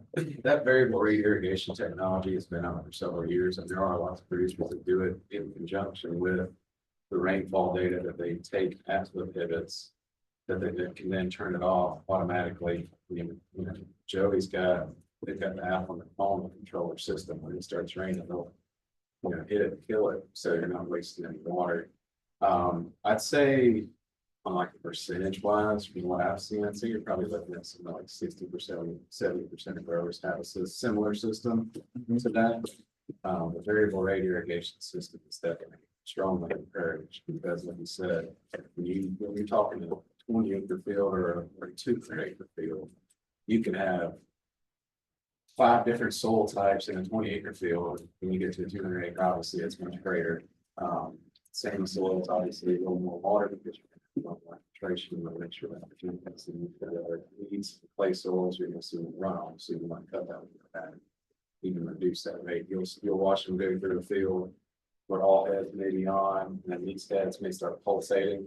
So it reduces the amount going down and kind of the amount coming out at the same time. So it's a really cool system. They've worked with Dr. Kirk and high air over at the research station and making sure they're doing all that right. So, We also in the roads in the field or ditches, it cuts off and on, so it doesn't water the roads and it doesn't look for on the ditches where you don't have a crop. Right. Before you implemented that, or as you were implementing that, did you kind of look at cost benefit analysis, figure out, okay, we'll probably pay for the system after 5 years just by not having the extra pumping cost of overwatering or increased yield or that? Right. Yeah, and you using less on horsepower pumping too, because we got VFDs on everything. We control everything by pressure.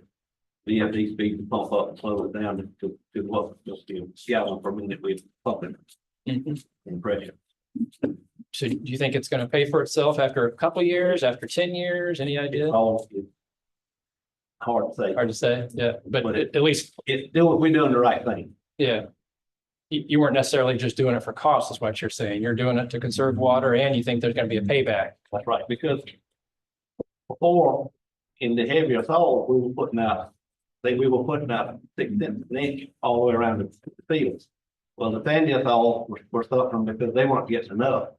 And then the clay soil were getting too much. So we were having drowned out and we were having spots that weren't getting enough. So we've evened all that out now and we're making them more uniform crop across the field. Okay, so you're improving your yield, your uniformity, and potentially reducing energy costs. That's correct. Yeah. Okay. I think Brad Neal talked about that a lot. He's talking to himself on thing updates. Something very similar. Yep, you did. Yep. All right. So that's the quick overview of water management strategies. Hopefully you all have other ideas and experiences, because now I'm going to put it on you all, break into some groups and go through these prompts. We've got 4 different prompts. I want you to try to get through all 4, but you don't necessarily have to.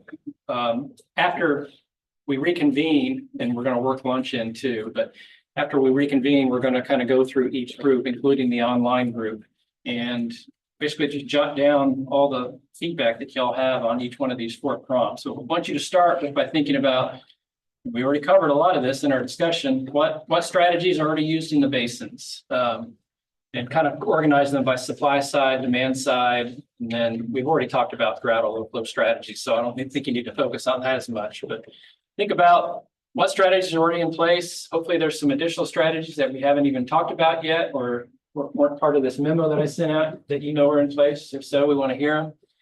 How effective are they? Do you think they're, at least in your basins, are they useful? Are they effective? Do you think that those strategies that are already in place should be expanded or improved? Like education and outreach about water conservation. Is there more needed of that? Is there enough? That's just one example. And then what types of strategies are relevant to not necessarily reduce or eliminate projected shortages, because we don't have any, but to increase available supply. And again, think about kind of the adaptive management approach. If our climates are changing, what strategies do we need to have in our back pocket that we might say 10, 20, 30 years from now might be needed, even though right now we don't know that they're needed or don't have information to suggest they're needed, but if conditions change, they could be needed. So think about that too. All that makes sense? You understand what I'm asking of you? Okay, what time is it? 12. Okay, why don't we first break for lunch? It's 10 till 12, so about 12:15 we'll reconvene. Let me break you into groups first, and then when we reconvene, you'll be in your groups. Online folks, I guess you can take a quick break and grab some lunch. around 12:15, if Kirk is still online, and I know he was having some power issues where he was, and Murray was gonna give him a backup, but if Kirk's still there, he's gonna help. Just make sure you guys are getting through your prompts. Beginning at 12:15 and going until. Where that's.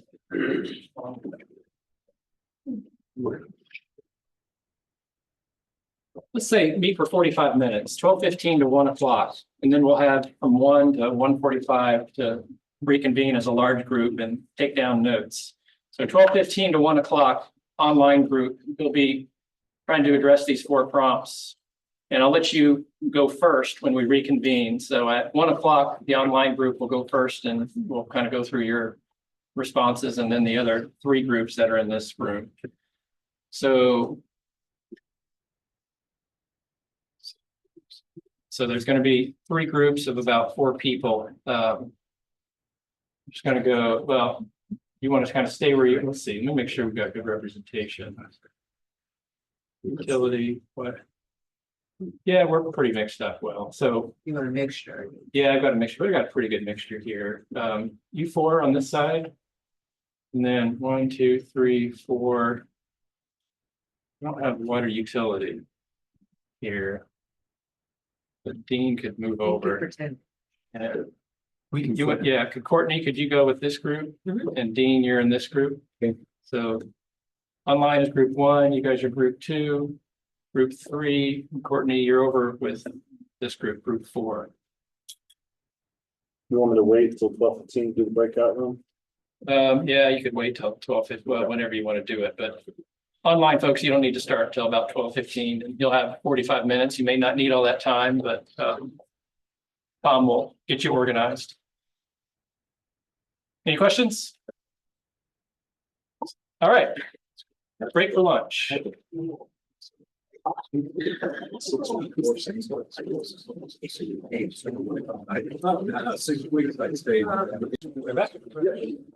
Okay, so we got our online group back. We're going to start with the online group and I got some slides here. We're going to take notes. So I'll be starting with the first question, second, third. Let me interject real quick. Yeah.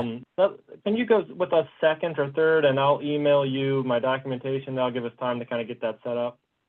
Sure. Yeah, that would make it even easier.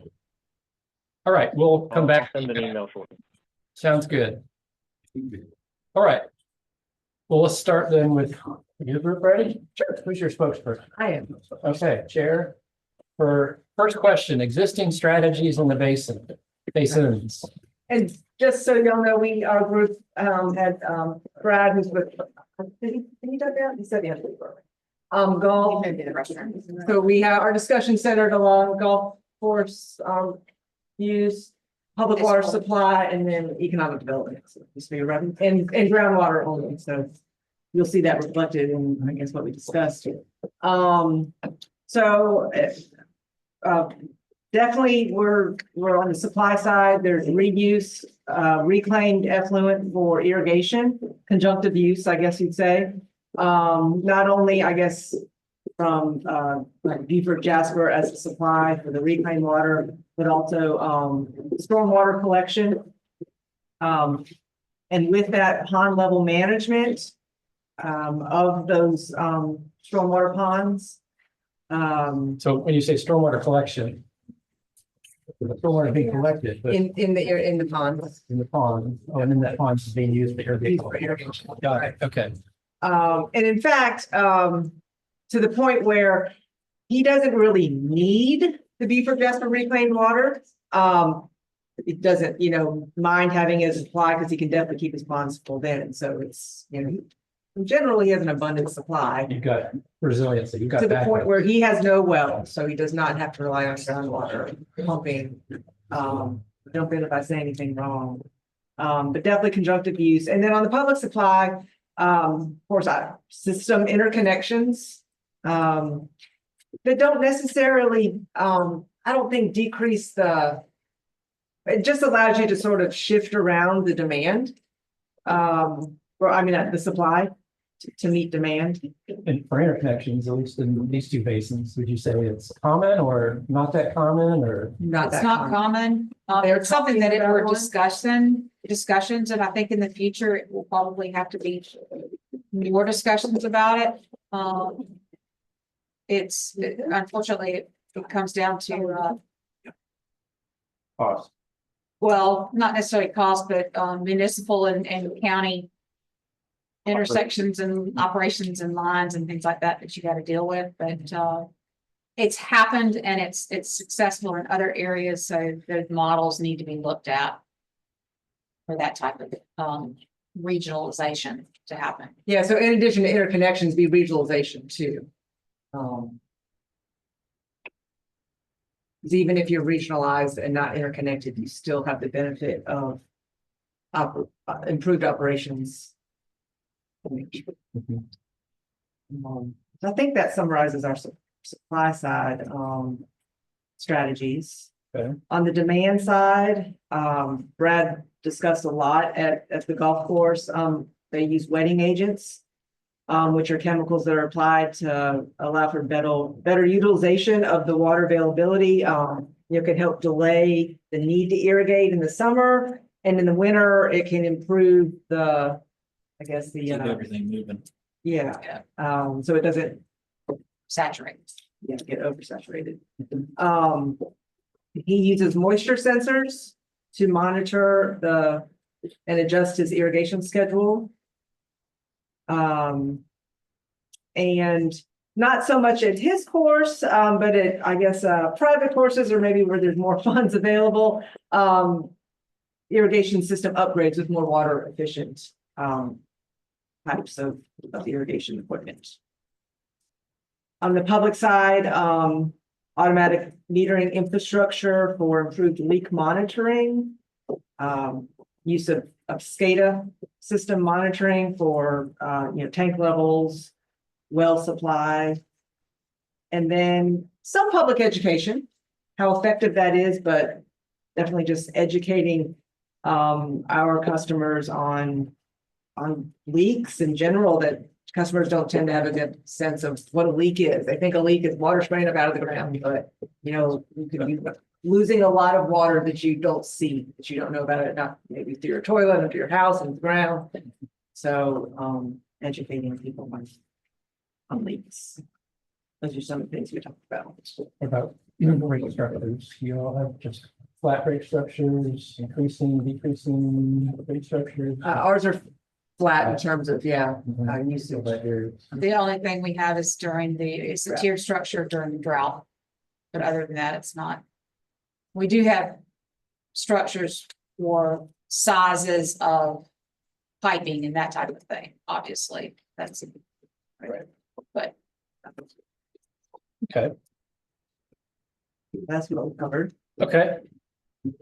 What about effectiveness of existing strategies? Are there strategies you think are effective in the basin, useful? Brad definitely thinks that the interconnect or the availability of the reclaimed water for his golf course irrigation is effective.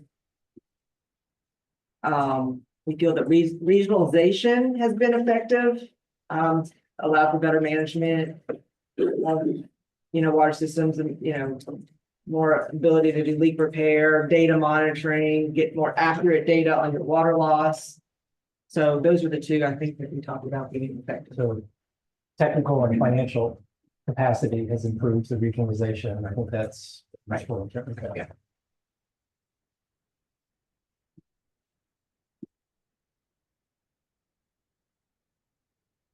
Okay. And so along those lines, as far as expanding or improved, while it doesn't make sense to, run new reclaimed irrigation lines into established neighborhoods and golf courses, but where there's new construction of new developments, new golf courses, certainly, I guess, encouraging where it's available, where it's cost effective to provide reclaimed water for irrigation. And also to support industrial growth. So, Kathy works for the Alliance and here Hampton County, Barnwell County, and others are trying to promote industrial growth. We talked about reclaimed water availability to support in industrial development, to help support. Okay, good. And I think that about covers what we were able to talk about in terms of even number 4, we really weren't able to get into any strategies outside of what we already see or could be expanded. Okay. We'll work on number 4 more next meeting too, after we hear input from everybody. All right. I just mentioned, just on, last night, just on that, just mentioned and that, you know, that, like we talked about earlier about this trend of how we were going with the climate and how things are happening with the rain, a lot of rain and then no rain for a while. And it's something we are going to have to probably look at. And I don't know how that trend looks like over the years, but it's something that we may have to continue to watch and monitor and see, you know, what types of things we can do to figure it out. Okay. It'd be interesting to see how the trend and change of frequency and intensity of duration impact recharge. And that's what you guys are more concerned about. I would think recharge would be lower, even if you get the same amount of water over the year, if you just get a few big events rather than smaller events. Because runoff is worse. Exactly, because runoff is worse. So that may be a long-term trend that impacts groundwater suppliers. And frequency and intensity of precipitation changes, but the total volume doesn't change. Okay. Group 2, let's go back to the first question, existing strategies. Give me any other strategies not covered already by number 1, group 1. Interbasin transfer. In case Savannah Rivers transferring water into the adjacent basin, because the demand in the adjacent basin far exceeds the supply available. So in order to meet that demand, we're going to have to bring it in from next door. And that one, are you talking about what specifically, what transfers are you specifically talking about from the lower Savannah? Lower Savannah into the Salkehatchie. Into the Salkehatchie, okay. Yep. Aquifer storage and recovery. Okay. Wastewater reuse, which I think is already covered. Yep. Agricultural retention, so that water, particularly the things we've seen about what's going on in the agricultural side in Salkehatchie Basin. The Corps of Engineers flow strategy in terms of how they obtain water and release it. And then obviously reclaim use in all kinds of different ways. There's multiple opportunities to utilize reclaimed water, whether it's irrigation. She covered really well. Yeah. So. Okay. Any demand side strategies? Yeah. A demand side strategy, basically new residential, new development meeting standards, increased building code standards that say you've got to build it so you're not wasting water. You've got to install appliances that meet standards. You've got to, there's a lot of building code requirements that can reduce demand from each unit. And are you thinking, so these are existing strategies, are you thinking of specific? There are existing strategies. They can be significantly improved, but there are existing strategies. Okay.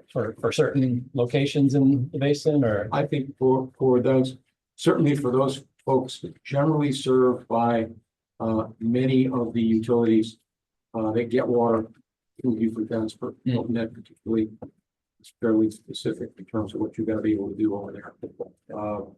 The cities are requiring increasingly in Bluffton, particularly in terms of their restrictions.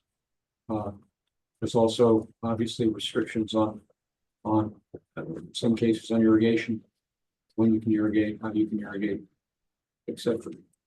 The main thing to me is pricing.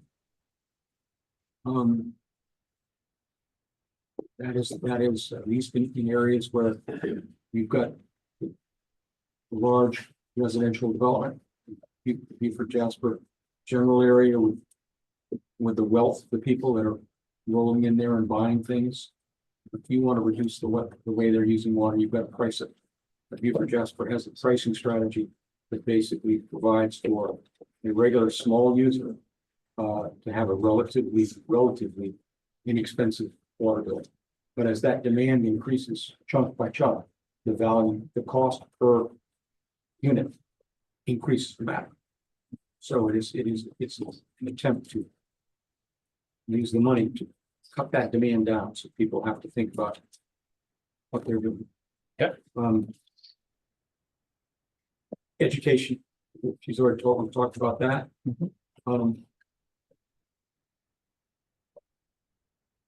And just general conservation strategies that can be articulated. I suppose there's some of that going.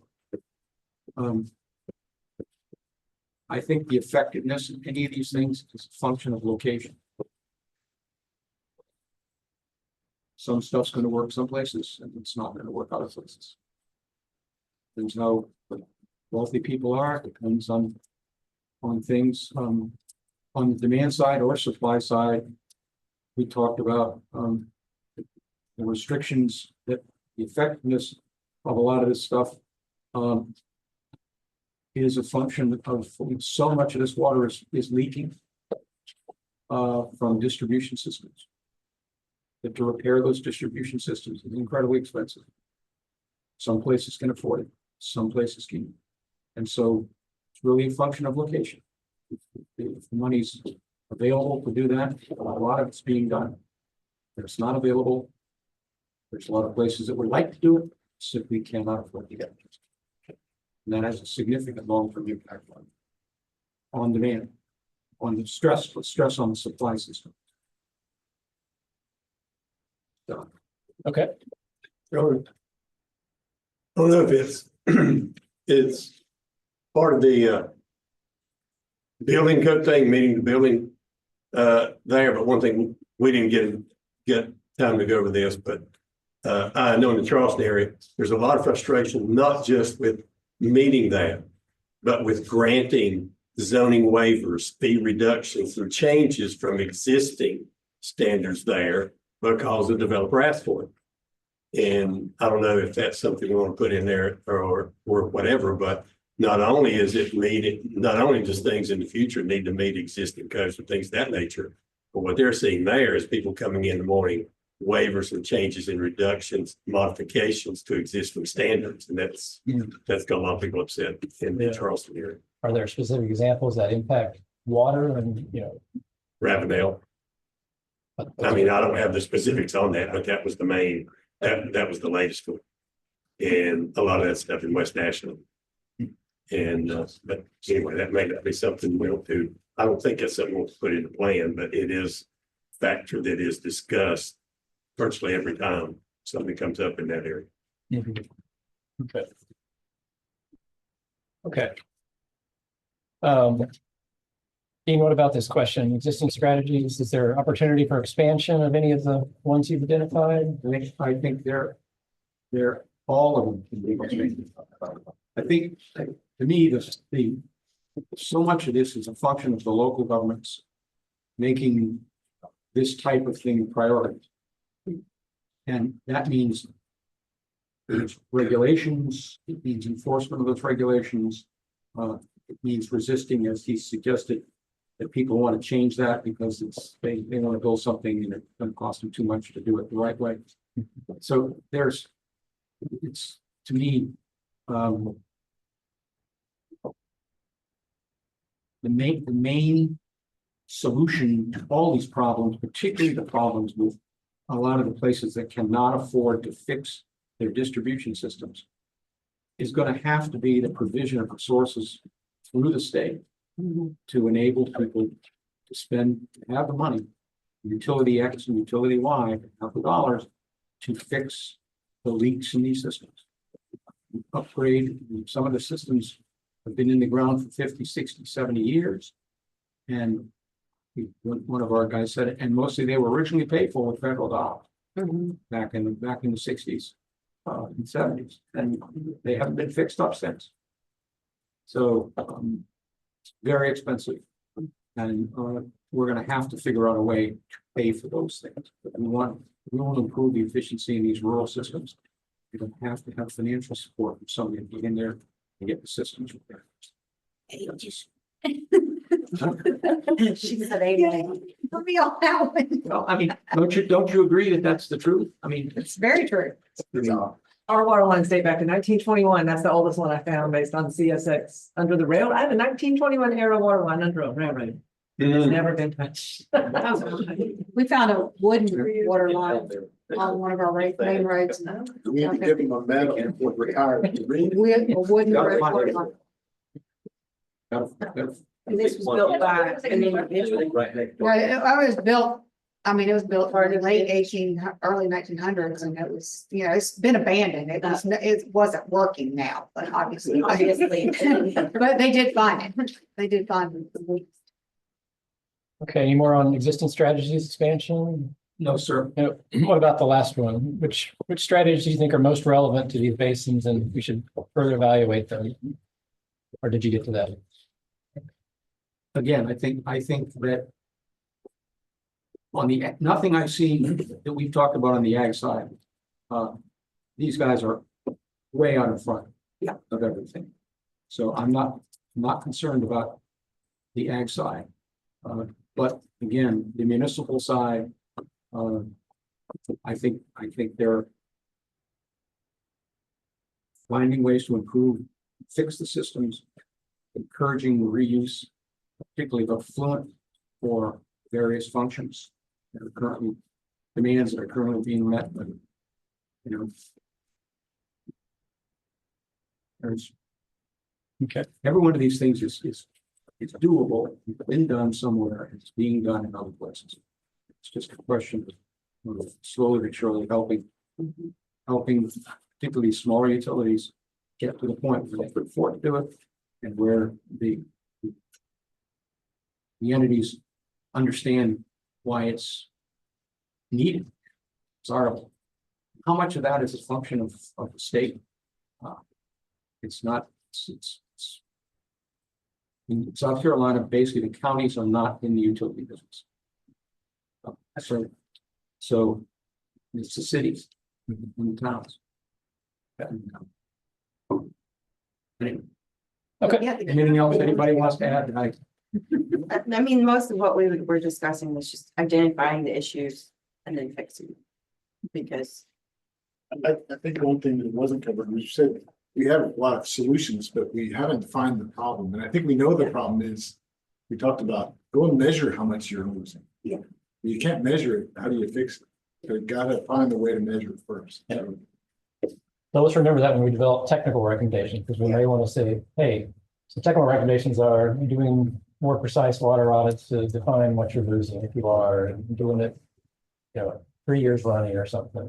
But not necessarily forcing the municipalities to do it on their own, but recommending the state come and help because they don't have the resources.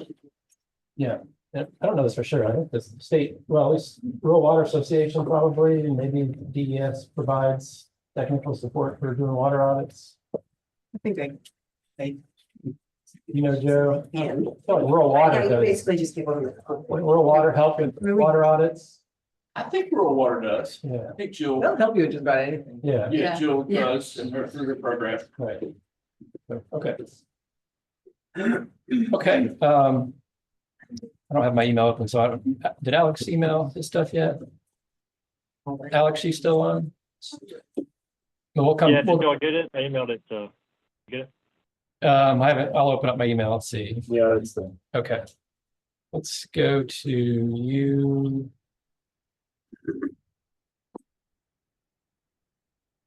Well, when my email is updating, let's go ahead and go to 4. Who's your spokesperson? Group 4? Oh, they made the alternate. That's good. She's the most dynamic. All right, Sarah, what do you got? Existing strategies. Like overall, a lot of the ideas we had, kind of already been captured, but,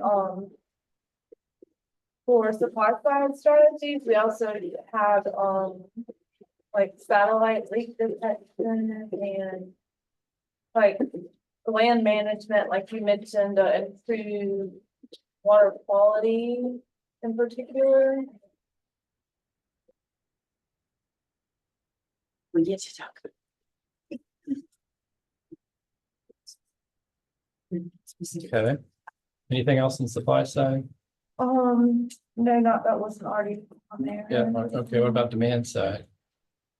Yeah, I think all that's been captured. We got education, conservation, and food technology. All that's pretty much up there. And I would expand on education a little bit to be more about outreach and communication. Yeah.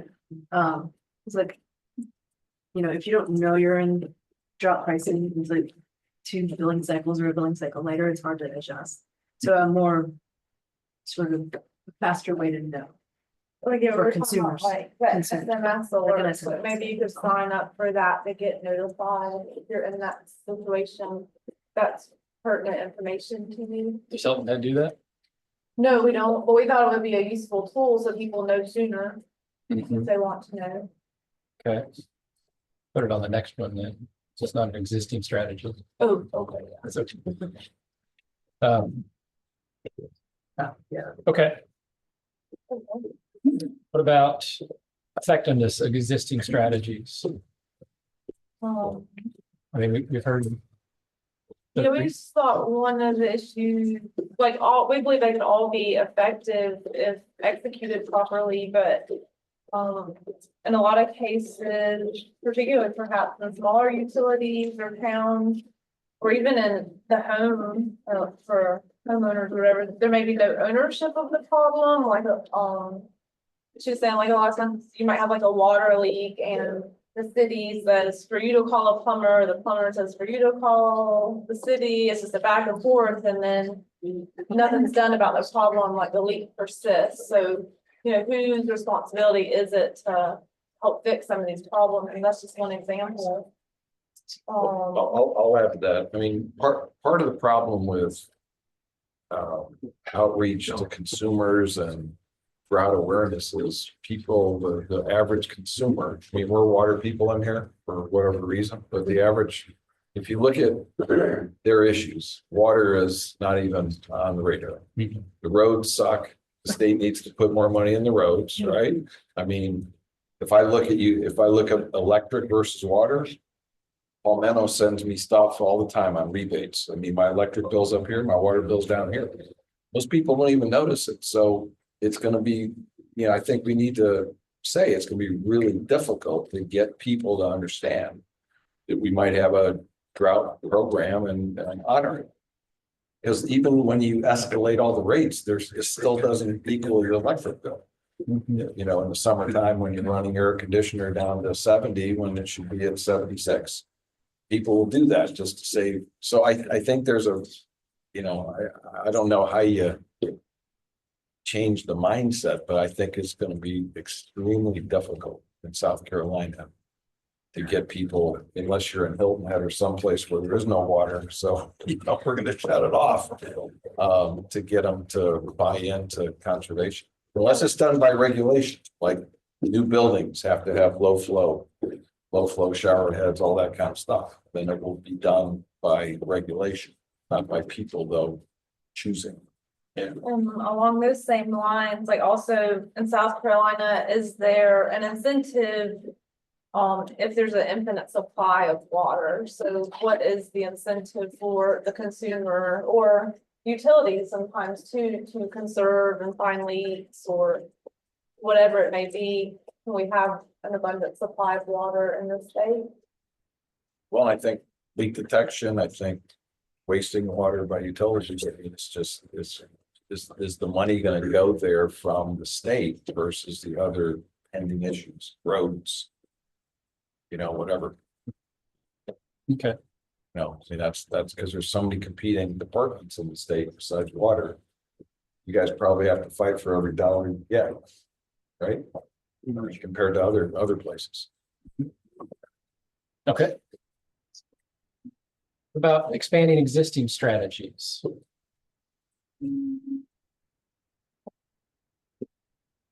Yeah, we have just more reclaim, ASR, more leak detection.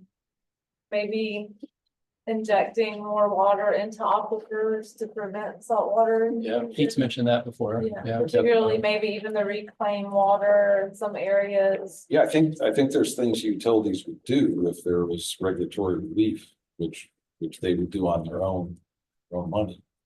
It wouldn't jeopardize any public health issues, but there's regulatory, so that's something that can be done. Mhm. But it needs regulatory relief.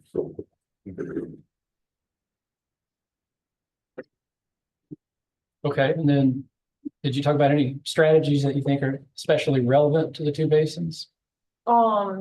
Pretty much the same, just reduce consumption and identify leaks.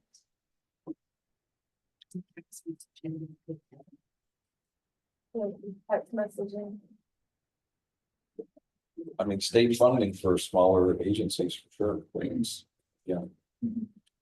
So state can put the money there. Maybe not just saying state in general, but money, but to identify who needs it most, like Barnwell, Hampton, you guys. Versus Hilton. Question of the state are there federal grants that can come into the state to help with some of these issues?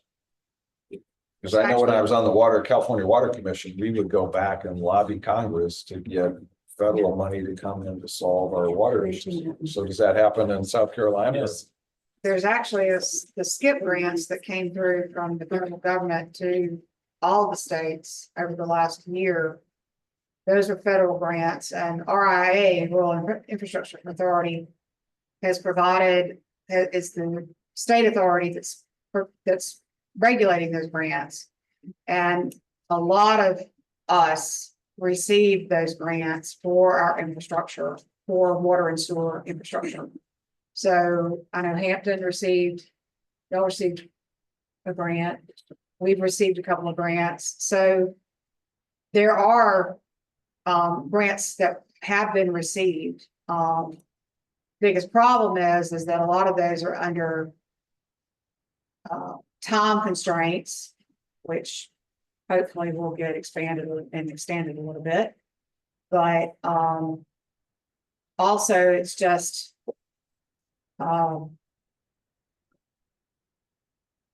there's a lot of things that need to be done, and it was just so much money. And some people didn't get funded, and some didn't get funded enough. Well, maybe the state should reevaluate how it lobbies for federal water dollars. Because this state has two huge senators that are big on the stage that have influence in Congress. And I don't know what the process is that the state goes through to ask for federal dollars, but I guarantee you, California, Colorado, and these states are in there organized lobbying. I mean, they take big coalitions back up there, and it's a squeaky wheel that gets federal dollars, right? So maybe the strategy is the state needs to look at how they lobby for federal dollars, because we're paying into that. A comprehensive plan of where the money needs to go, who needs it, and in the timelines. But it goes back to what you were saying. Where's the problem? What is the problem? You're getting a bunch of money and you don't even know. No, you can't lobby for dollars unless they go project separate. You can't just go say, give me $3 billion, figure it out. But you can say you need it for infrastructure. Link detection program or whatever it is. Yeah, replace pipes, But that's still a general need. I think we need to separately look at where is the waste, find the waste, who's wasting, and see where some of that can be. You mentioned SCIP program. There's other federal programs like WIFIA is for large projects. That's a lot of money at a time. I don't know if there's been any WIFIA projects in South Carolina recently. Not familiar with that term. It's water infrastructure. Yeah, I'm familiar with it. We don't have any, but they're not that common, but when you do a big project, that's where you often get funding. it's designed to be combined with other sources. Right, which a lot of them are. There's BRIC, Building Resilient Infrastructure for Communities. Yeah, it's FEMA. Just a couple of years ago, they expanded the BRIC program to allow for drought-related projects. So projects that improve your resiliency to drought. It used to be more just related to funding, but now you can apply to improve your resiliency to drought. So that's another federal funding source. We've got a table of federal funding sources that we've been including in all the river basin plans that we'll put in there. But WIC is on there, I think Brick's on there, and a number of others. But I don't know much more about those programs with regard to how successful the state's been or individual entities have been. In a lot of cases, like for Brick, you go to the state and then they compile everything and then they submit it to FEMA. That kind of just kind of organize it. I don't know. I don't think there's really any lobbying that they can do necessarily, but I don't know. And RIA usually has a number of grants every year. You know, for infrastructure and things like Yeah. that. So And that's probably the primary source. Yeah. A lot of the projects. State it What is. utilities do, right? SRF and what comes out through RIA. Within ag, I would say the only water related program. Pick it up a little bit. Within ag, the only program I know that's available is livestock drinking water availability. The animals are watered out of a creek or a pond, they'll pay to fence them out of that. Offer an alternate water source. And ideally, they're gonna use some funds to help drill a well to feed that water source. So that's about all I know. I don't know of any funding available for drilling wells for center pivots or anything like that. There's Equip doesn't pay for that sometimes? No. it's all, a lot of that typically goes through like any kind of livestock program. So. Okay. Okay, let me see if I can grab Alex's. You put it in the chat.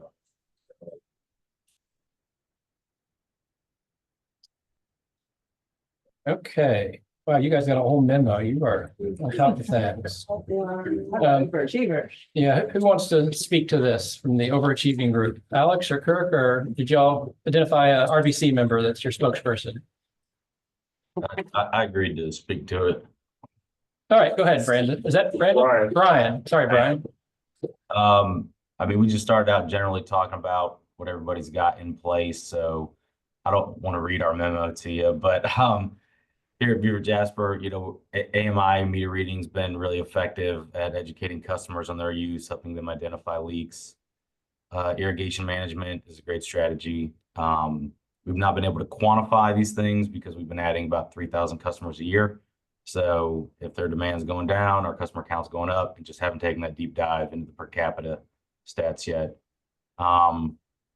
Beaufort County, they were working with their stormwater utility fees with credits with large developments, golf courses to promote reuse of stormwater. And some more details on that in there.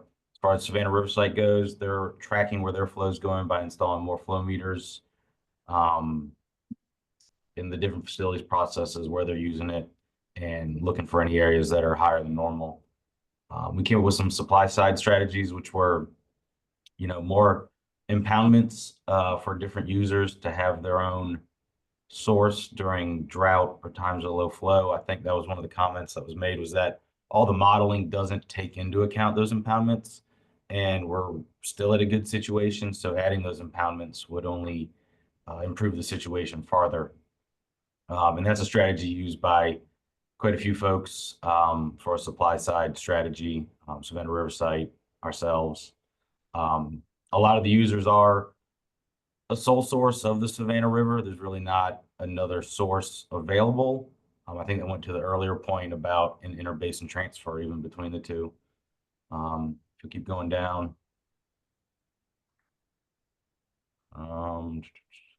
We did talk about interconnections within water utilities.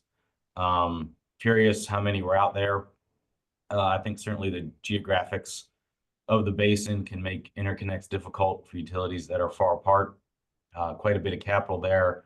And so one of our strategies was for users to focus on their own redundancy rather than try to spend money on interconnects. What can they do to improve their system, improve their redundancy?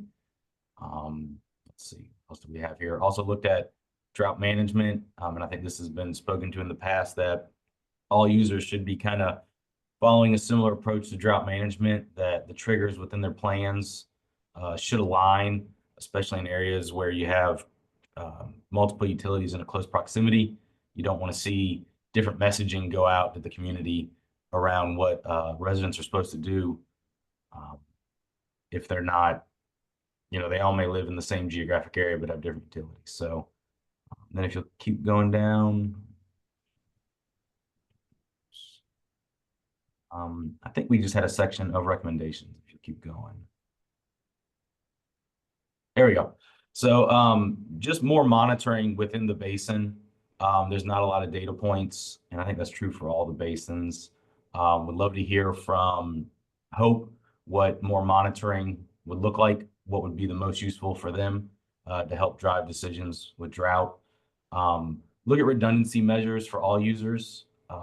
A guidance document for each type of user could be a great starting point for them to look at what might work for them. We heard Brad talk about what they do on the utility side. Impoundments are great.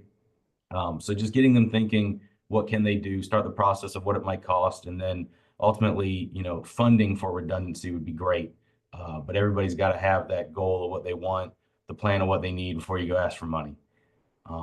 We talked about recommending that demand management plan, that those are coordinated across utilities along with their drought plans. Education to the withdrawal permittees.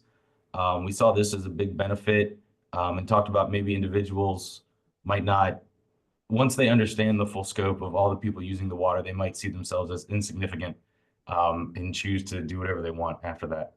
And then tiered price structures for utilities, irrigation scheduling, pretty much all the recommendations that were, I think, baked in by John originally, we all thought were beneficial and things that do have an effect and would be worthwhile moving forward with.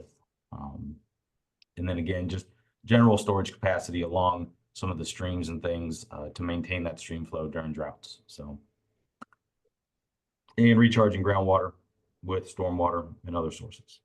So. All right, good. Thank you. Any questions for group one in that list? Okay, good one. Okay. Okay, so what the plan is for next month, and let me speak specifically what we're going to do with the water management strategy. So we've kind of got a list of what's currently going on, where you think there's opportunity to expand strategies, what you think is useful in the basin, what you think is effective. We're going to take those notes and try to compile it, and we're going to do an exercise next time to basically identify by sector, and we'll start with agriculture and kind of list off the different strategies. And this is an example from the Upper Savannah, which is similar to what most of the RBCs came up with. They looked at these portfolio of strategies and said, you know what, we support all of these. And at least in the Upper Savannah's case, they didn't prioritize them. So prioritizing these strategies is another thing we're going to ask you to do. And we can do that a number of different ways. The PD RBC actually developed their list of strategies, kind of like you see here for ag as an example. And then they went through an exercise where each RBC member kind of ranked how effective they would be. And Tom, tell me if because I wasn't. You're on right now. Okay. They ranked their effectiveness, and they kind of compiled all that and figured out based on individual rankings which ones moved to the top. We haven't done that in the other RBCs, primarily because I think strategies apply differently to different users. So if that's something you want to do, we can do a ranking exercise like that, or we can just talk about them and decide not to assign priority like the Upper Savannah did, or in the Edisto's case, feedback from the ag folks, Jeremy Walter and Landrum Weathers, they kind of prioritized them based on how effective they were. So think about how you'd like to do that prioritization, and we can do it any way you'd like. One thing to add on PD was that they didn't rank it by sector. They just had one master list. No. So, 1, 2, whatever. They didn't break it out by sector and have that be the most important for that sector. Yeah. They prioritized over across sectors. They should put everything together. In one list. Okay. Yeah. Okay, so we're going to work on selecting our strategies for inclusion in the plan, and then we're going to work on prioritize them potentially either the next meeting or the following meeting.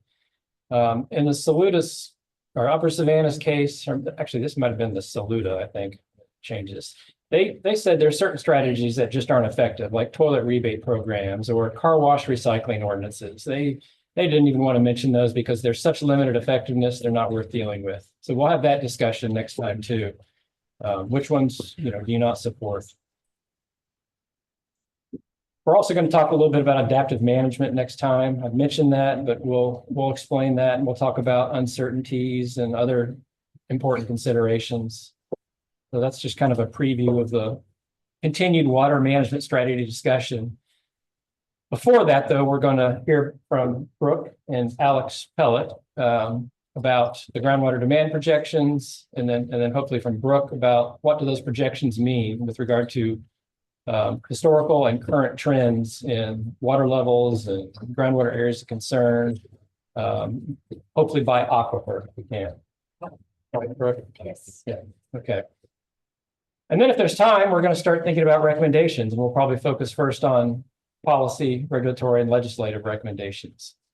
In the meantime, we may start to circulate draft chapters for you all to review. If we don't do it before the next meeting, then you'll probably definitely get them near the end of the year, and we'll be sending a couple chapters each month. That way you'll have looked at the chapters, reviewed them, provided comments, and I'll explain that process of how you do that, so that when we put a draft plan together in whatever my schedule said, May or June, it'll be pretty easy for y'all to review the final draft. That'll be, May, June. We want to have a draft ready for the first public meeting.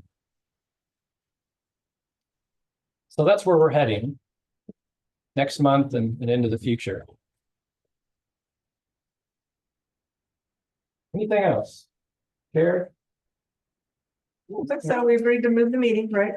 January, right. Meeting. The next meeting is December 5th. But then January, we'll move it back a week.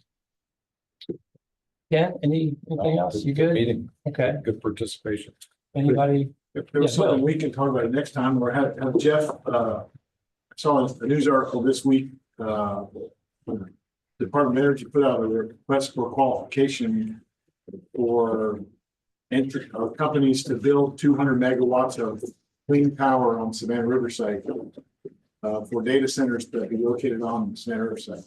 Oh. And so I just sent you guys a link to a news article, but that's going to be a water usage probably in our basin if that happens. So Jeff just unmuted if you wanted to. Yeah, no, that's that RFQ closed, and we're evaluating a number of responses from that utilize different technologies. So they probably all use water if it's 200 megawatts. Well, actually, that's probably not the case. You know, we signed leases this summer to do 150 megawatts of solar. And then you know, the technologies that we're showed up in our phase 2 RFQ were vertical wind and small modular reactors, which of course would use water, and then also solar. Data centers was kind of a side issue, not really part of the RFQ, just a suggestion that if anybody was interested. But of course, data centers use a lot of water as well. Just about a news article. Okay. Joe, I think there is a water SC member that represents data centers or that industry, right? I believe so, yes. Yeah. So I know that question's come up in other RBCs about how do we plan for potential heavy water use by data centers? You know, when Alex does the demand projections, we're not explicitly saying, okay, there's going to be 3 data centers in this basin and they're going to use this much water. Kind of hard to predict. So we haven't really looked at those specifically or explicitly. But that's something, you know, if you think is important, maybe we need to figure out how many data centers the lower Savannah can support, or can the Salkehatchie support it? It would seem to me that it would be, say, if you're going to put data centers in the state, given what we know about the water resources of the state, where should they go? Mm-hmm. Yeah, where should they go and who should be managing their supply? Does the industry get to drill their own wells and, you know, do what they want with it, or is it in the hands of someone who's in the water supply business? Yeah, well, if they're drilling wells, it's gonna be in the coastal plain, it's gonna be in a capacity use area, so DES will certainly have control over regulating that, making sure they're consistent with the groundwater management plans before they sign off on anything, permit anything. So part of my request for us is the RFQ came out in March and then the second one came out in August. And I just found out about last week. I mean, Jeff clearly knows about it. Should we be talking about it as a basin council? Yeah, I wrote both of those. That's my program. What, So I know about as much as anybody about those two programs. I guess, Bill, your point is if they're going to impact water use or there's going to be a significant change in water use, is it worth discussing as part of the RBC? Yeah. Right. I think we owe it to each other a little bit to tell it something's coming down the pipe. Okay, yeah. And from what Jeff said, it sounded like maybe not, and it just depends on what comes out of the RFQ. Yeah, it's not just data center. Yeah, it's not. Any industry, whatever. But South Carolina, right? It would consume a lot of water. Right. That was one. Yeah, but a lot of that is not talked about until, it's all confidential and. Deal, yeah. Yeah. We're not. Sounds like it's already in. Yeah. Sounds like it's already like beyond. I'm just trying to, I think we owe it to each other if we know something. Yeah. The Saluda RBCs brought the same information to their council. Others have heard about development or Google or a data center coming in here or there, and they've talked about it to some extent. And actually developed a recommendation centered around making sure there's some process so that when a heavy water user comes to town, they're not just dealing with the economic developers, but they're specifically checking with the utilities saying, hey, we're thinking about coming here. You have enough water. And my assumption was that always happens. But from what I heard, it doesn't always happen necessarily. I don't think the city of Bluffton, when they approve these huge subdivisions, comes to Beaufort Jasper and say, do you have capacity to handle this? They cut a deal and then they come say, create more water, right? Pretty much. Yeah, so I mean, if we wanted to make a general comment on that, we can, but I don't think specifically around any projects we can. So when we talk about strategies, we just went through it and this is a piece we missed on our strategies. Well, I think we should talk about general water planning but that's not something that that's really a regional issue and ultimately a state issue, right? I usually look at that as more of a recommendation that you put, which you could argue it's also strategy, but I think we would put that in our recommendations chapter 9, rather than our strategies chapter, which is 6 and 7.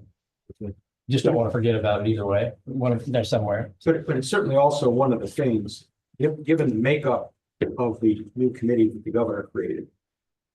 I can't remember the name of it. It's our state economic development department that basically goes out and solicits industries and others to come to town. There ought to be some thinking going on that committee. If you're going to bring in a high water user state, you need to deal with the fact that in many places water is limited, in many places water is abundant. And so you need to think about your locations based upon that level really early in the process, not after they've decided they want to be in Hampton County. So the way that works is that each county, whatever site is presented for an industry coming in, you have to find out what their electrical capacity is for what they need and what their water needs are. And so you match, they choose their sites based on what the capacities are for every county. So yes, the state, all of those data points come from the state or come through individual alliances like ours. And we recruit to 7 counties in our region. So you've got to have the water there before it even gets to the point whether or not they decide to come. Well, it sounds like we don't even know if they're going to be pulling on water or what, so. Well, you don't know if they're going to land. We can't just give, say that we're going to need this much capacity for water when, they might not choose us. Right. Okay. Thank you all for your participation today. Appreciate it. We'll continue again on December 5th. Probably the same location. We might look into a location in Near Varnum. Yeah, it's right, TCO, that would be TCO. Right. But we'll let you know if we change. 5 minutes down the road, you change your driveway. Right. Thank you, John. Yeah, thank you all.